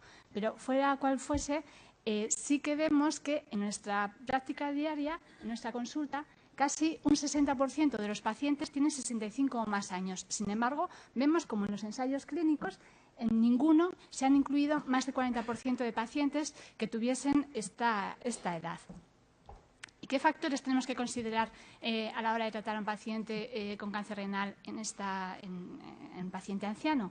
Pues hay factores fisiológicos. Claro, estos son pacientes que están más envejecidos, tienen un corazón más envejecido, un hígado más envejecido, un riñón más envejecido, por lo tanto, el riesgo de toxicidad va a ser mayor y van a tener peor tolerancia. También hay factores patológicos. Son pacientes en los que es mucho más frecuente la comorbilidad, que tengan dislipemias, que tengan patología cardiovascular, que tengan diabetes mellitus. También hay factores farmacológicos. En los pacientes mayores de 65 años toman una media de 6 fármacos diferentes al día. Por lo tanto, es muy importante porque puede haber también interacciones farmacológicas con los fármacos que nosotros vamos a utilizar. Y luego también factores psicológicos. Sabemos que en el cáncer renal es muy importante el manejo de los efectos secundarios, cuando nos han explicado ya que también estos pueden ser factores predictores de respuesta, y es muy importante el ser no reactivos sino proactivos en el manejo de estos efectos secundarios. Quizás en estos pacientes tengan menor aceptación de la toxicidad y esto puede tener implicaciones para el cumplimiento. Y con los datos que tenemos, ¿qué experiencia tenemos con estos 7 fármacos aprobados? Pues en el caso de sunitinib, parte de la experiencia nos viene dada del estudio de acceso expandido, en el que 1.414 pacientes con edad 65 años o superior se trataron con sunitinib y vemos que en estos pacientes la supervivencia libre de progresión es de 11,3 meses, que es similar a la comunicada en el estudio pivotal de sunitinib, con una supervivencia global de 18,2 meses. Y un ratio de respuestas objetivas de 17% con un 77% de beneficio clínico. Además, estos datos del acceso expandido también vienen apoyados por este análisis retrospectivo de 1.050 pacientes incluidos en 6 ensayos clínicos que se trataron con sunitinib, que ya se comunicaron los resultados por Hudson en ASCO 2011 y este mes pasado, se ha publicado la actualización y vemos que los pacientes tratados con sunitinib con menos de 70 años o más de 70 años no hay diferencias significativas ni en la supervivencia libre de progresión ni en supervivencia global, tanto en primera línea como en aquellos pacientes que se tratan en segunda línea tras la progresión a citoquinas.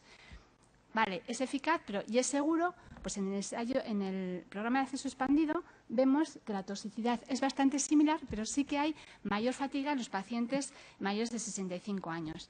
Y en el estudio de Hudson he recogido aquí en esta tabla solamente aquellos efectos secundarios que tenían diferencias estadísticamente significativas entre los dos grupos de edad, y vemos que los pacientes ancianos tienen más riesgo de fatiga, más riesgo de toxicidad hematológica, con mayor porcentaje de anemia y mayor porcentaje de trombopenia, tienen más pérdida de apetito, con mayor pérdida de peso, y también llama la atención que tienen menos síndrome mano-pie que los pacientes más jóvenes. Hemos visto pues que los pacientes ancianos el tratamiento con sunitinib es eficaz, pero parece que da mayor toxicidad. Todos los que llevamos unos años tratando a los pacientes con sunitinib, y un caso claro ha sido el caso que nos ha comentado el doctor León, hemos ido buscando esquemas alternativos pues para intentar minimizar a lo mejor la toxicidad y maximizar lo más posible el cumplimiento del tratamiento. Entonces, este estudio ya lo ha comentado también el doctor León, pero yo quiero hacer hincapié en otro tema, que es, recordaréis que ha dicho, este estudio se incluían 187 pacientes tratados en el Anderson.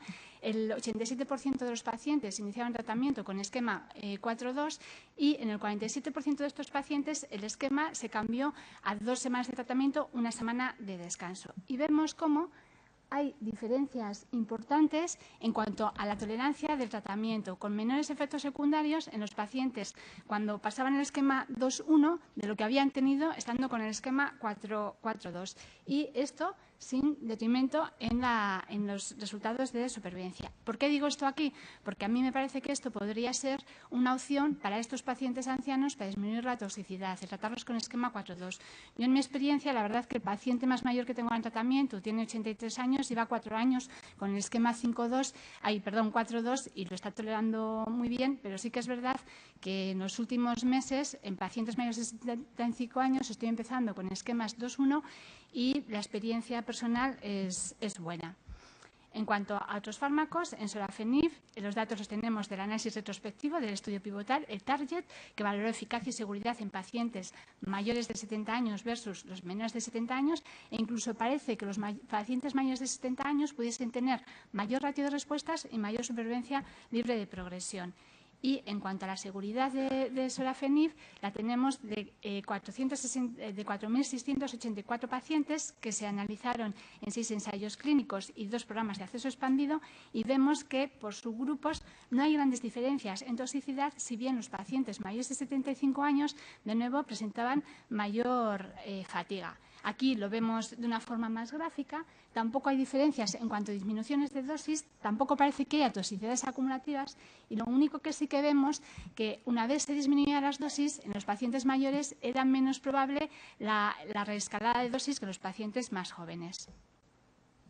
Igualmente, en el estudio RECORD, el estudio de pivotal de Verolimus, en un análisis retrospectivo se compara la eficacia y seguridad en pacientes mayores de 75 frente a la población global y pacientes mayores de 75 frente a la población global. Y también se ve que la eficacia y seguridad es similar, si bien los pacientes mayores tienen más edema periférico, más tos, rash y más diarrea que los pacientes más jóvenes. En cuanto al tratamiento con axitinib, no tenemos análisis específicos en esta población, pero sí que en el estudio pivotal se ve que se benefician los dos grupos de edad. En cuanto a pazopanib, lo mismo. En el estudio pivotal, análisis por subgrupos, vemos que los pacientes mayores de 65 años también se benefician, y sin embargo, en el estudio con sirolimus, en pacientes de mal pronóstico, vemos que el beneficio es mayor en los pacientes menores de 65 años frente a los pacientes mayores de 65 años. Por lo tanto, el tratamiento parece eficaz y es seguro, pero ¿qué tenemos que tener en cuenta a la hora de tratar a un paciente con edad avanzada? Antes de iniciar el tratamiento, tenemos que educar al paciente, instruirle para mejorar los problemas previos que ya tienen, de hipertensión, problemas de pies, pues control de diabetes, explicar dosis y la forma de administración y reconocimiento de manejo de los efectos secundarios, recoger todos los tratamientos concomitantes, esto es muy importante. Investigar sobre el soporte con el que cuenta el paciente y, si es preciso, deberíamos de estrechar el control por parte de enfermería. Y una vez que ya hemos empezado el tratamiento, pues hemos de monitorizar la aparición de los efectos adversos, incrementar el control por parte de enfermería, considerar modificaciones de dosis o cambios de esquema, como habíamos comentado con sunitinib, y valorar el impacto que estos efectos adversos tienen en el nivel de actividad. También hemos de monitorizar interacciones con fármacos, por lo que hemos de interrogar al paciente de forma constante si a través de algún otro especialista especialista o a través del médico de atención primaria, se han añadido tratamientos nuevos. Cambiando de tercio, vamos a hablar de la insuficiencia renal. Sabemos que se considera insuficiencia renal crónica a aquellos pacientes que tienen un aclaramiento de creatinina menor de 60 mililitros por minuto. En nuestros pacientes, según las series, del 37 al 50% de los pacientes van a presentar insuficiencia renal. Es un porcentaje alto, pero bueno, es lógico. Son pacientes que la mayoría de ellos están nefrectomizados. Como hemos dicho, la mayoría son pacientes mayores con más riesgo de nefropatía diabética, de nefropatía hipertensiva. Y estos pacientes en los ensayos clínicos son excluidos, ya que la mayoría de los estudios pivotales excluían a pacientes con límite superior de la normalidad de creatinina mayor a 1,5 o 2. Por lo tanto, la experiencia para poder tratar a estos pacientes la vamos a sacar de otro tipo de ensayos, como puede ser este, que es un ensayo de una institución en la que se reunieron los casos que se trataron con cáncer renal de julio de 2004 a marzo del 2010. En estos pacientes se calculaba el aclaramiento de creatinina y se valoraban parámetros de eficacia y seguridad para los distintos fármacos en pacientes con insuficiencia renal y en pacientes sin insuficiencia renal.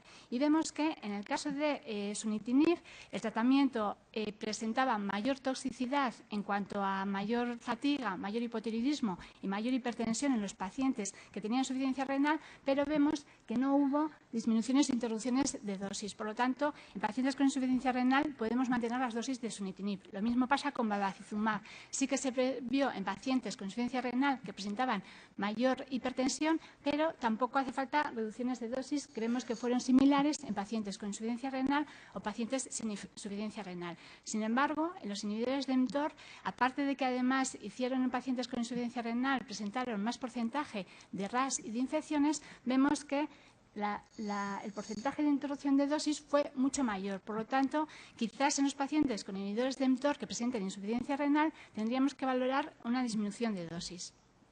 En cuanto a sorafenib, también se ha visto que hay mayor porcentaje de diarrea y de síndrome mano-pie. Y en cuanto a eficacia, se ha visto con todos los fármacos que no hay diferencias significativas ni en orden de respuesta, ni en tiempo a la progresión, ni en supervivencia global. Sorafenib también mantiene la eficacia en los pacientes, pero en un estudio fase 1 y farmacocinético de sorafenib se vio que, si bien se puede utilizar para los pacientes con insuficiencia renal moderada, en estos habría que hacer una disminución de dosis a 200 miligramos cada 12 horas. En cuanto a sunitinib, se ha visto que no precisa ajuste de dosis en pacientes con insuficiencia renal. ¿Y qué pasa con los pacientes que están en hemodiálisis? Tampoco tenemos muchísima experiencia. Hay casos series con muy poquitos casos publicadas. Los que más casos tienen son 8 o 10 y son con sunitinib. Y se ha visto que en estos pacientes el tratamiento con sunitinib durante la diálisis es eficaz y es seguro. Han utilizado en algunos casos esquemas de 50-4-2, otros esquemas de 37,5 y otros con 25. ¿Y qué debemos de tener en cuenta a la hora de tratar pacientes con insuficiencia renal? Hemos visto que no hay contraindicación para el inicio de tratamiento, que en bevacizumab y en los inhibidores de tirosinasa quinasa, excepto sorafenib, no es necesario la disminución de dosis. En inhibidores de mTOR deberíamos de valorar este ajuste de dosis. La experiencia establece que sunitinib es seguro en pacientes que están en tratamiento con diálisis y es importante hacer un buen control del resto de efectos secundarios, como puede ser la diarrea o la emesis, para evitar el riesgo de deshidratación que empeorase la insuficiencia renal. Y es importante en todos los pacientes, incluidos también aquellos con sunitinib, aunque no les hayamos ajustado dosis, que se haga control de la función renal cada 2 o 4 semanas. Los inhibidores de tirosinasa quinasa sabemos que tienen metabolización a nivel hepático, por ello es previsible pensar que si nosotros tenemos alteración si tenemos alteración de la función hepática, se altere la farmacocinética de los fármacos. Pues aquí vemos que con sunitinib, en pacientes que tienen función hepática normal o insuficiencia hepática moderada o leve, no hay alteraciones en la farmacocinética. Por lo tanto, en estos pacientes se puede utilizar la dosis de sunitinib sin necesidad de ajustes. En cuanto a sorafenib, en el mismo estudio que es fase 1 y de farmacocinético que se estudiaba, que hemos comentado, la insuficiencia renal, se estudia también insuficiencia hepática y también se ha visto que en pacientes con insuficiencia moderada se va a hacer ajuste de dosis a 200 miligramos cada 12 horas. Y en pazopanib, que quizás sea el fármaco que más miedo nos pueda dar por la toxicidad hepática, tampoco hay ninguna contraindicación para utilizar este tratamiento en pacientes con insuficiencia hepática, si bien en aquellos que presentan insuficiencia hepática moderada debemos de hacer un ajuste de dosis de 200 miligramos cada 24 horas. En cuanto a asitinib, vemos cómo en los pacientes que presentan insuficiencia hepática moderada se aumenta la exposición en plasma frente a los pacientes que presentan una función hepática normal y, sin embargo, los pacientes con insuficiencia hepática leve vemos que no tienen alteración de la farmacocinética. Por lo tanto, la recomendación que se da es en pacientes con insuficiencia hepática moderada, reducir la dosis a 5 miligramos cada 24 horas. Recordemos que la dosis de asitinib estándar son 5 miligramos cada 12 horas. Y por último, con everolimus vemos que tras la administración de 10 miligramos de everolimus, la exposición se ve influenciada por el grado de insuficiencia hepática. Así, en pacientes con insuficiencia hepática leve se recomiendan dosis de 7,5 miligramos al día. En pacientes con insuficiencia hepática moderada se recomiendan dosis de 5 miligramos al día y en pacientes con insuficiencia severa se recomendaría no administrar, pero si en un momento dado vemos que los beneficios pueden ser mayor que los riesgos, no se debería de superar la dosis de 2,5 miligramos al día. ¿Y qué debemos de tener en cuenta a la hora de tratar a pacientes con insuficiencia hepática? Pues en pacientes con insuficiencia hepática leve o moderada no hay contraindicación para iniciar el tratamiento. Hemos de ajustar las dosis en el caso de sorafenib, pazopanib, asitinib o inhibidores de mTOR. Durante el tratamiento, en todos los pacientes, hemos de vigilar de forma estrecha la función hepática cada 2 o 4 semanas. Recordemos que todos los inhibidores de tirosina pueden producir toxicidad hepática. Y en pacientes con insuficiencia hepática severa, debemos de evitar tanto inhibidores de tirosina como inhibidores de mTOR. Y en estos pacientes, quizás una alternativa podría ser el tratamiento con bevacizumab. Y por último, vamos a hablar de las metástasis en el sistema nervioso central, que en nuestros pacientes aparecen en un 10 a un 15% de los casos. En el 45% de las veces aparecen en el momento de diagnóstico de la enfermedad metastásica y en el resto aparecen a lo largo del tratamiento. Esta diapositiva refleja los resultados de un estudio con 750 pacientes, de los que 133 tenían metástasis cerebrales y que lo que intenta es buscar un poco factores pronósticos que nos ayuden a clasificar a los pacientes con metástasis cerebrales. En este estudio se vio que la mediana de supervivencia en los pacientes que se diagnosticaban de metástasis cerebrales, tanto al inicio del diagnóstico de enfermedad metastásica como durante el tratamiento, era de 14 meses y medio en comparación con 19 con aquellos pacientes que no tenían metástasis. Y los pacientes con más de 4 metástasis son un factor de mal pronóstico, teniendo una supervivencia de 4 meses frente a 15 meses en aquellos pacientes que tenían 4 o menos metástasis. Y aparte del número de lesiones, también se vio que tenían peor pronóstico pacientes con Karnofsky menor del 80% y pacientes que el tiempo de diagnóstico a tratamiento era menor de un año. En cuanto a la supervivencia en los pacientes con metástasis cerebrales, si las metástasis se diagnosticaban al inicio del diagnóstico de la enfermedad metastásica, era 19 meses, y si las metástasis se diagnosticaban cuando ya están los pacientes en tratamiento, desde el momento del diagnóstico de metástasis cerebral, la supervivencia era de 6,3 meses. En cuanto al tratamiento de pacientes con cáncer renal y metástasis cerebrales, tenemos muy poca experiencia. Tenemos casos que se han publicado, pues con algún caso con pazopanib que ha dado eficacia, o de respuestas con sorafenib o con inhibidores de mTOR, y de los que más del fármaco que más datos tenemos es de sunitinib, que nos viene otra vez a través del programa de acceso expandido, en el que se incluían 332 pacientes con metástasis cerebrales, pero solamente 213 tenían enfermedad evaluable, y de estos presentaron respuestas objetivas en el 12%, con un beneficio clínico en el 64% de los pacientes. Y vemos que la supervivencia libre de progresión fue de 5 meses y medio, con una supervivencia global mayor a 9 meses, que es superior a la que teníamos en los estudios, en las series históricas de estos pacientes, que estaba en torno a los 4 o 6 meses. Y en cuanto a seguridad, solamente una hemorragia, que fue leve cerebral, y el resto de efectos secundarios vemos que no difieren con el de la población global e incluso quizás fuesen un poco menores. Y ya concluimos diciendo que en pacientes mayores, recordemos que el manejo es similar a la población general, pero tenemos que tener especial atención en efectos como la astenia.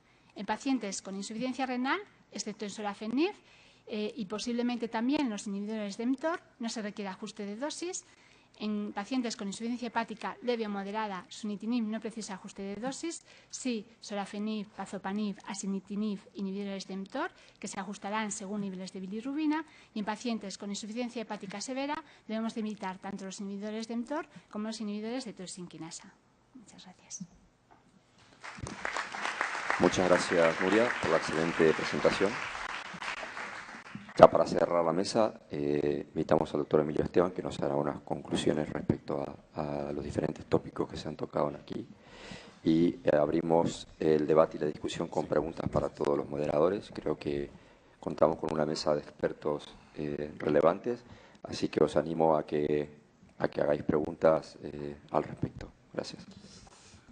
Buenos días. En primer lugar, dar el agradecimiento más profundo de sinceridad al doctor profesor Díaz Rubio por la oportunidad que todos los años me brinda de estar aquí con todos ustedes y en este caso para hacer de discusor, moderador y también en las conclusiones de esta primera mesa relacionada con la evidencia y experiencia en el control del carcinoma renal.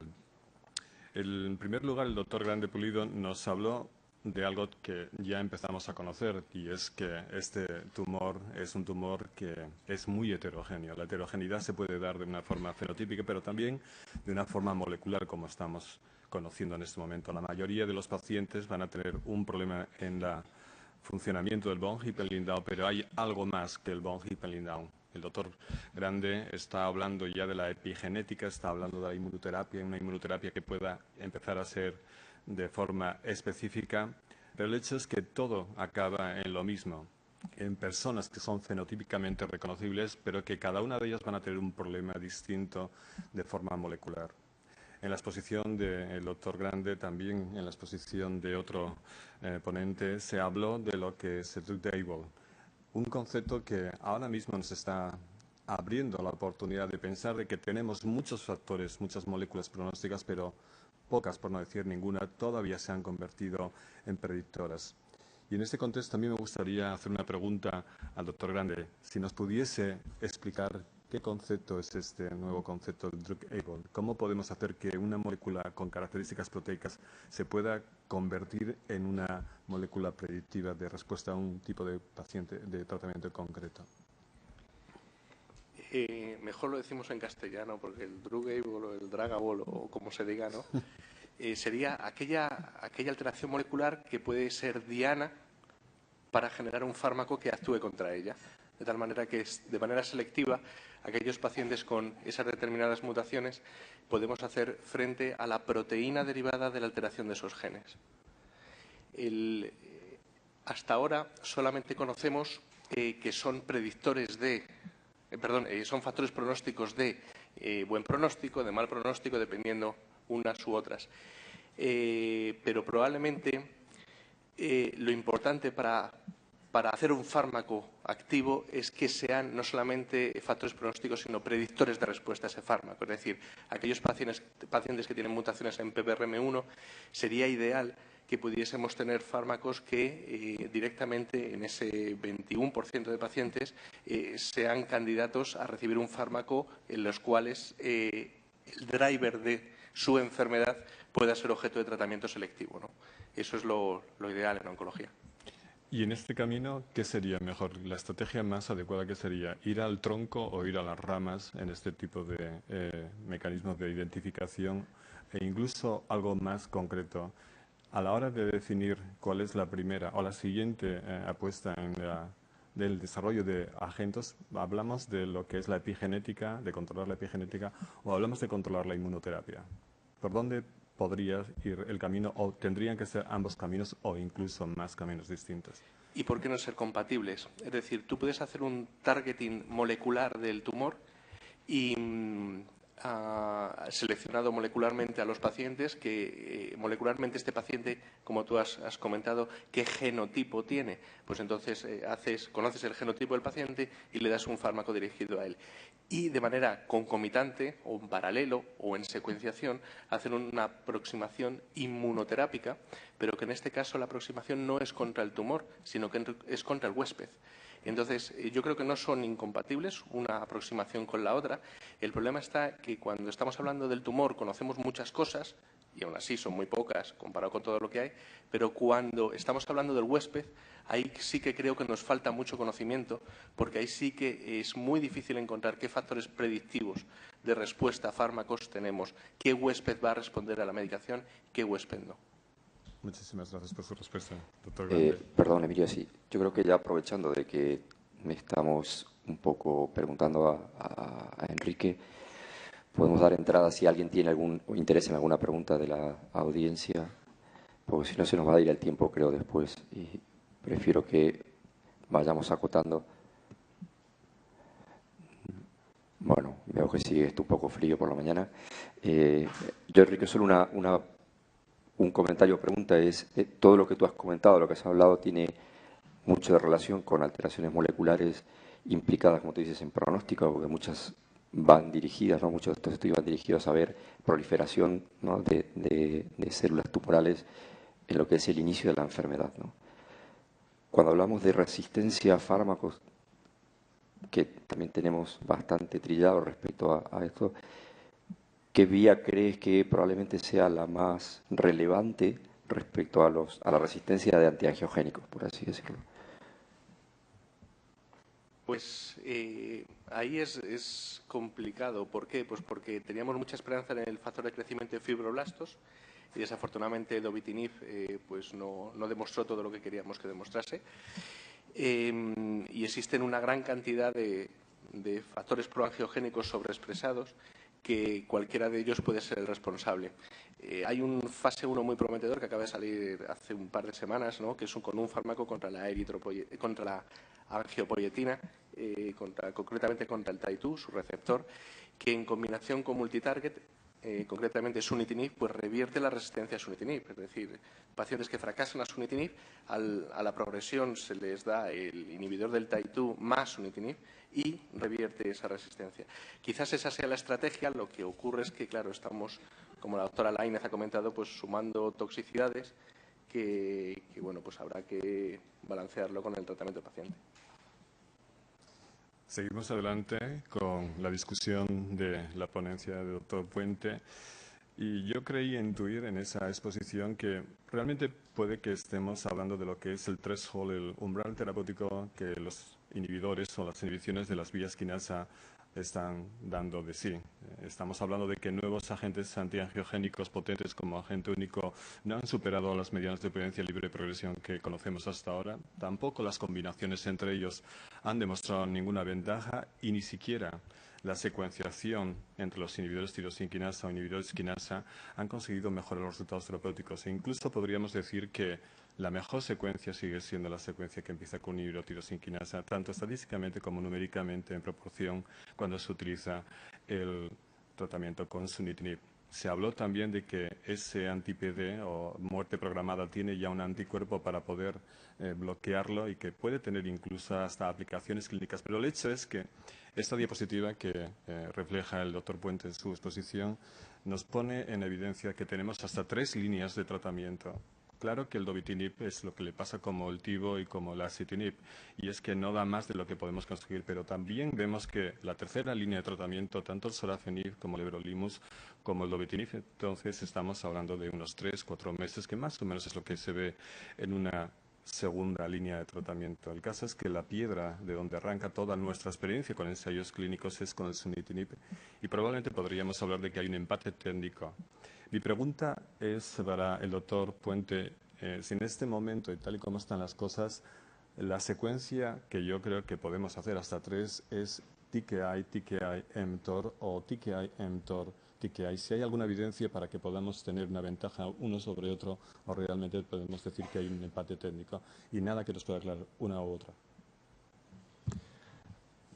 Obviamente, el único estudio que compara puro de segunda línea, un inhibidor de TKI con un mTOR que está llevado a cabo, que es el estudio INTORSEC, no demuestra mejoría de un fármaco frente a otro. El problema está en que eso está hecho con dos fármacos que no son los dos que tú en la práctica asistencial estás manejando, que son everolimus, que por supuesto no es temsirolimus, y es axitinib, que no es sorafenib, sino que incluso es superior.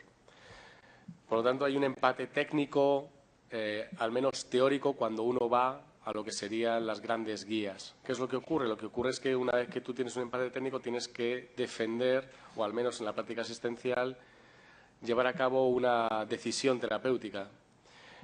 En nuestro caso, ¿qué pensamos? Pensamos que fundamentalmente la suma de evidencias probablemente sea mayor para una secuenciación TKI-TKI. ¿Por qué? En primer lugar, porque lo que nos ha explicado Enrique, existe una importancia de todo el VEGFR a lo largo de la historia evolutiva. Lo segundo, porque el diseño del estudio AXIS para axitinib es más puro en segunda línea de lo que te ofrece el RECORD 1. Y, en tercer lugar, porque mTOR tiene una actividad en tercera línea, y lo sabemos del estudio del RECORD 1, que tiene una hazard ratio de 0,30 y pico. Es decir, que globalmente todos los pacientes deben beneficiarse de la mayoría de la secuenciación, pero probablemente existe una suma de evidencias a favor, obviamente, de TKI, mTOR, en ausencia de un estudio, ya digo, prospectivo, randomizado, que compare axitinib y everolimus. Una segunda pregunta, si me lo permiten. El nivolumab, en este momento como anticuerpo anti-PD1, ¿en qué situación se podría ubicar? ¿En primera línea combinado con un ITK o como agente único? ¿O como has mencionado en segunda línea con este estudio comparativo que ahora mismo hay frente a everolimus? ¿O incluso en tercera línea de tratamiento? ¿Hay resistencia cruzada o no hay resistencia cruzada en este tipo de estrategia terapéutica? Probablemente, como ha dicho Enrique, son compatibles. Si uno se fija en el diseño de los ensayos de anti-PD1, de nivolumab, por ejemplo, en segunda línea, el endpoint de ese estudio es supervivencia global.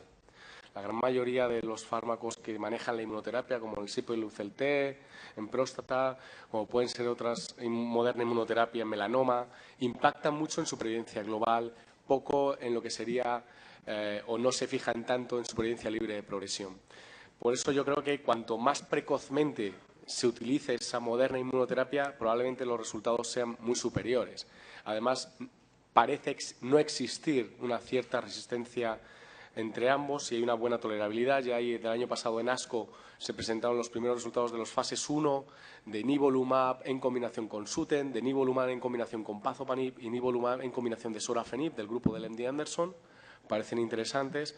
Y, por otro lado, el anti-PD-L1, Roche ya trabaja en una combinación con bevacizumab en la primera línea de carcinoma renal, que yo creo que es donde más impacto van a tener, en primera línea. ¿Una pregunta? Sí, yo creo que solo añadir una pregunta, no sé si hay alguna pregunta de la audiencia, si no me cortáis. Ya en la práctica clínica, o sea, todo lo que has contado tiene que ver mucho con la evidencia científica de los estudios pivotales y obviamente, y linkando un poco ya con la charla del doctor León, ¿la respuesta previa a la primera línea crees que te condiciona, o sea, al tener largos respondedores o poros respondedores, a una secuencia u otra? Bueno, a priori parece, por las revisiones que se han hecho, al menos del estudio AXIS, que pudiera haber una tendencia a un mejor resultado, por ejemplo, con axitinib, en pacientes que están expuestos durante mayor tiempo a sunitinib en primera línea. Aquellos pacientes que están más de 9 meses responden mejor o tienen mayor PFS en segunda línea con axitinib. Por lo tanto, ese subgrupo que es muy dependiente de la angiogénesis, parece que el seguir bloqueando la angiogénesis tiene un papel.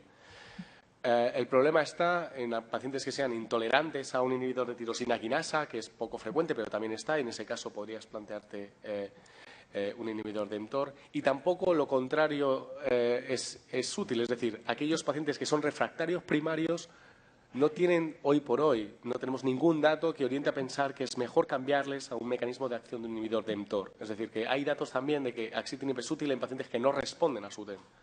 Por lo tanto, esto es todo un engranaje en el que parece que hay gente que se beneficia mucho de la inhibición de la angiogénesis y que los que responden muy poquito o son refractarios no sabemos bien cómo manejarlos. El doctor Luis León nos habló de cómo podemos encontrar esos pacientes que hemos tenido todos experiencia de largos supervivientes. Habló de características morfológicas, clínicas, habló de características moleculares también, para predecirlo. También habló de características de toxicidad y habló de lo que es algo muy importante, y es que sabemos ya con el sunitinib, pero también con otros agentes inhibidores de tirosinquinasa, que el área bajo curva que tienen los pacientes son los que realmente se pueden relacionar con la eficacia terapéutica, la exposición en el tiempo también, y también con el efecto de toxicidad. De hecho, es probablemente la forma indirecta de cómo podemos saber que un paciente tiene la dosis suficiente para que pueda ser eficaz, la que pueda hacer toxicidad clínica. El caso es que yo creo que lo más importante ahora mismo de destacar de esa charla que hizo el doctor León, es que buscando incluso esos esquemas para cada individuo, probablemente lo que estamos hablando es de que la farmacocinética y la farmacogenómica son distintas entre los pacientes, y probablemente sea un campo también que debemos de explorar. La pregunta es, ¿hay algún estudio en donde se podría plantear este tipo de dinámica de que pudiese ponerse como práctica habitual estudiar farmacogenómicamente a los pacientes para que pudiésemos saber que son distintos unos a otros, para que sepamos qué dosis y qué esquema es el más adecuado para ellos? En cuanto al esquema, no lo tengo claro. Quizás sea más difícil poder como subdividir qué polimorfismo se puede correlacionar con un esquema u otro. Sí que es cierto que pues, hay estudios respecto a polimorfismos para relacionar tanto la probabilidad de tener una toxicidad determinada como la probabilidad de responder mejor a un fármaco. Y posiblemente en los próximos años sí que podamos implementar eso en la práctica. No creo que ahora exactamente en el momento actual. El doctor García Donas, muchos ya lo habréis visto, pues sí que ha publicado un estudio nacional estudiando polimorfismos y correlación en pacientes con cáncer renal. Lo que no sé es cómo de práctico o en cuánto tiempo podemos tener disponible de un modo real en la clínica, en tu consulta, una determinación que nos lleve de un polimorfismo a poder seleccionar un fármaco o a poder predecir o ajustar la dosis para evitar una toxicidad. Por último, la doctora Lainez nos hizo una clara... Espera, perdón un segundo, Emilio, que creo que aquí el doctor Casinello tiene una pregunta. Sí, a Luis León. El doctor Larriba. Te quería preguntar, en tu práctica clínica diaria, ¿tú qué haces, qué prefieres o qué empleas? ¿Bajas dosis a 37 y mantienes el esquema de 4 semanas sí y 2 no? O, como has expuesto en tu exposición, lo que haces es disminuir, o sea, mantener 50 con los esquemas alternantes 2-1 o 3-2, 3-1. Es decir, bajar dosis o disminuir el tiempo. Históricamente tenía más tendencia, si estoy con sunitinib, bajar dosis. Si estoy en 50, bajar a 37. Ahora lo que me fijo más es en cuándo se producen los efectos secundarios que me llevan a cambiar, por ejemplo. Si veo que tiene una astenia importante la tercera semana, pues a lo mejor cojo y salto directamente a hacer 2 semanas de tratamiento, una de descanso, ¿no? Que es un esquema que funciona bien con los pacientes. O sea que de modo general, hasta ahora, hacía más un descenso de dosis, y creo que ahora intento adaptar más los descansos y en función de qué toxicidad presenta y en qué momento. Sí. Doctor Larriba. Sí, mi pregunta tiene relación también con la que ha hecho el doctor Casinello, ¿no? Sobre todo sobre intensidad de dosis a Luis León, ¿no? Y desde el punto de vista práctico. Claro, los inhibidores de tirosinquinasa, y lo ha visto, lo ha expuesto perfectamente, producen unos beneficios tremendos en cuanto a supervivencia libre de progresión, a veces superiores a los 30 meses, o supervivencia globales superiores a 40 meses, ¿no?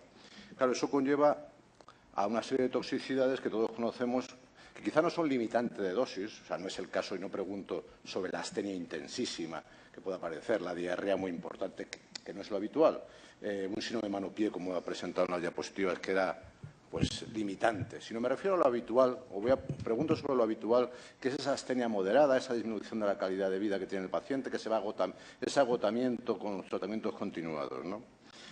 Claro, nos ha presentado 2 trabajos que todos conocíamos, uno sobre que es importantísimo mantener la intensidad de dosis, es fundamental porque cuanto mayor, y lo has presentado también el doctor Emilio Esteban, lo ha recordado, que cuanto mayor sea el área bajo curva de dosis que hemos administrado a lo largo del tiempo, pues más beneficio va a obtener el paciente, ¿no? Pero, por otra parte, otro trabajo en el que dice que tratamientos adaptados, digamos, a cada paciente van a producir igual o mejores resultados que los tratamientos estándar, ¿no? Entonces, yo lo que quiero, y por favor no me contestes que hay que individualizar, porque ya esa respuesta ya lo sé, sino desde el punto de vista práctico. Debemos ser rigurosos, un poco en el sentido que preguntaba Casinello, cuando nos encontramos con esa toxicidad moderada, pero pesada y mantenida en el paciente que recibe nivel de tirosinquinasa, rigurosos o tenemos que ser comprensivos. Es decir, bueno, vamos a adaptar el tratamiento a lo que necesita cada paciente.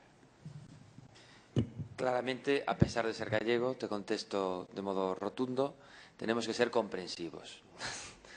Muy comprensivos, porque al final lo que estás haciendo es adaptar la dosis que necesita el paciente y posiblemente para el paciente que le tengas que reducir, sea el fármaco que sea, que le tengas que reducir, estás consiguiendo la concentración óptima para ese paciente. Entonces, el axioma de mantener la dosis es fundamental. Es importante, pero luego al final ves que cuando reduces y mantienes posiblemente las concentraciones que el paciente necesita. Entonces creo que no hay que ser un talibán del mantenimiento de dosis. Perdona, pero ha sido muy gallego. Mi pregunta es, yo tengo el paciente ahí enfrente, lleva 15 meses o 10 meses con el tratamiento, tiene una astenia grado 1, grado 2, pesada, mantenida, una síndrome de mano-pie no muy intenso. Yo debo preocuparme y debo insistirle en que hay conveniente aguantar la dosis, sea 50 miligramos, 37,5, a la que haya llegado, o debo intentar decir, bueno, esas toxicidades no muy intensas, no muy limitantes, pero sí fustigantes para el paciente. Dice, oiga, ¿cuándo vamos a terminar? ¿Cuál debo ser cuando tengo el paciente ahí enfrente? En el caso que planteas, creo que esas toxicidades que las conocemos todos son muy molestas e interfieren mucho en la calidad de vida. Entonces, creo que con el paciente ahí delante sí que tendería a bajar dosis. En los primeros meses a lo mejor intentaría esperar un poquito más. Me gustaría empezar y ver un TAC con cómo va, cómo responde y si acaso después ir bajando. Pero sí que la tendencia, mi tendencia personal es, en ese caso, bajar dosis. Sí. Bien, sí, ahora ya para concluir, la doctora Laínez, en relación a este tipo de comentarios últimos que hemos oído, hace hincapié de una forma contundente de qué tipo de características puede tener el paciente y también las características de los efectos tóxicos de las drogas que estamos utilizando para poder adaptarlas a nuestra práctica clínica diaria. La aportación de la doctora Laínez y su equipo con el Shogut es muy importante porque las guías de manejo de efectos secundarios relacionados con ciberesquinasa ha hecho importante algo, y es que seamos capaces de enfrentarnos a este tratamiento en conjunto con el paciente para saber que una disposición en la prevención, en el entrenamiento y en el tratamiento de los efectos secundarios nos va a permitir que cojamos o adquiramos las dosis adecuadas para cada paciente y las mantengamos en el tiempo posible, lo máximo, que es la garantía real de lo que es la eficacia terapéutica que hoy en día conocemos. Por ese motivo, mi pregunta a la doctora Laínez es ¿cómo podemos hacer para que podamos implementar más lo que son las guías de manejo de los efectos tóxicos para que los médicos y profesionales puedan tener acceso a este tipo de documentación o entrenamiento antes de que puedan ponerse en práctica su tratamiento? Bueno, nosotros ya sabes, desde Sogur ya hemos puesto en marcha las guías, las hemos publicado y también desde aquí os comento a todos que se pueden acceder a ellas a través de apps que están para Apple y para Android. Y luego yo creo que aparte de que nosotros todas las conozcamos y que somos los que primero vemos, o sea, los que vemos a los pacientes y los que tenemos que enseñarles y instruirles mucho en cómo manejar los efectos secundarios y en ser proactivos con estos efectos secundarios, también es importante implicar a los médicos de atención primaria. Yo creo que es importante comunicarnos con ellos. Yo suelo hacerlo siempre en la primera visita a través de les hago un pequeño informe pues con las cosas que tienen que vigilar de los pacientes, aparte de que también lo hagamos en hospital de día, y con los tratamientos que pueden dar, tratamientos que no pueden dar, y muy muy importante también que en atención primaria tengan el teléfono de donde nos pueden llamar para podernos comentar estos pacientes. Y yo creo que la divulgación a través de la oncología se está haciendo bastante bien a través de Segugo. Muchas gracias. ¿Alguna pregunta? Muy bien, muchas gracias. Ya no nos queda tiempo para la verdad que esto, como siempre, nos falta tiempo para discutir más puntos. Yo creo que para cerrar, simplemente, bueno, agradecer el que todos, tanto los expertos y los ponentes como vosotros, podamos haber discutido sobre el manejo en la práctica clínica y los avances en cáncer renal. Creo que ha sido una excelente mesa y si tenéis más preguntas, yo creo que, bueno, creo que a la salida estamos todos abiertos a poder contestar alguna duda que tengáis. Muchas gracias a todos. Muchas gracias, doctor Esteban.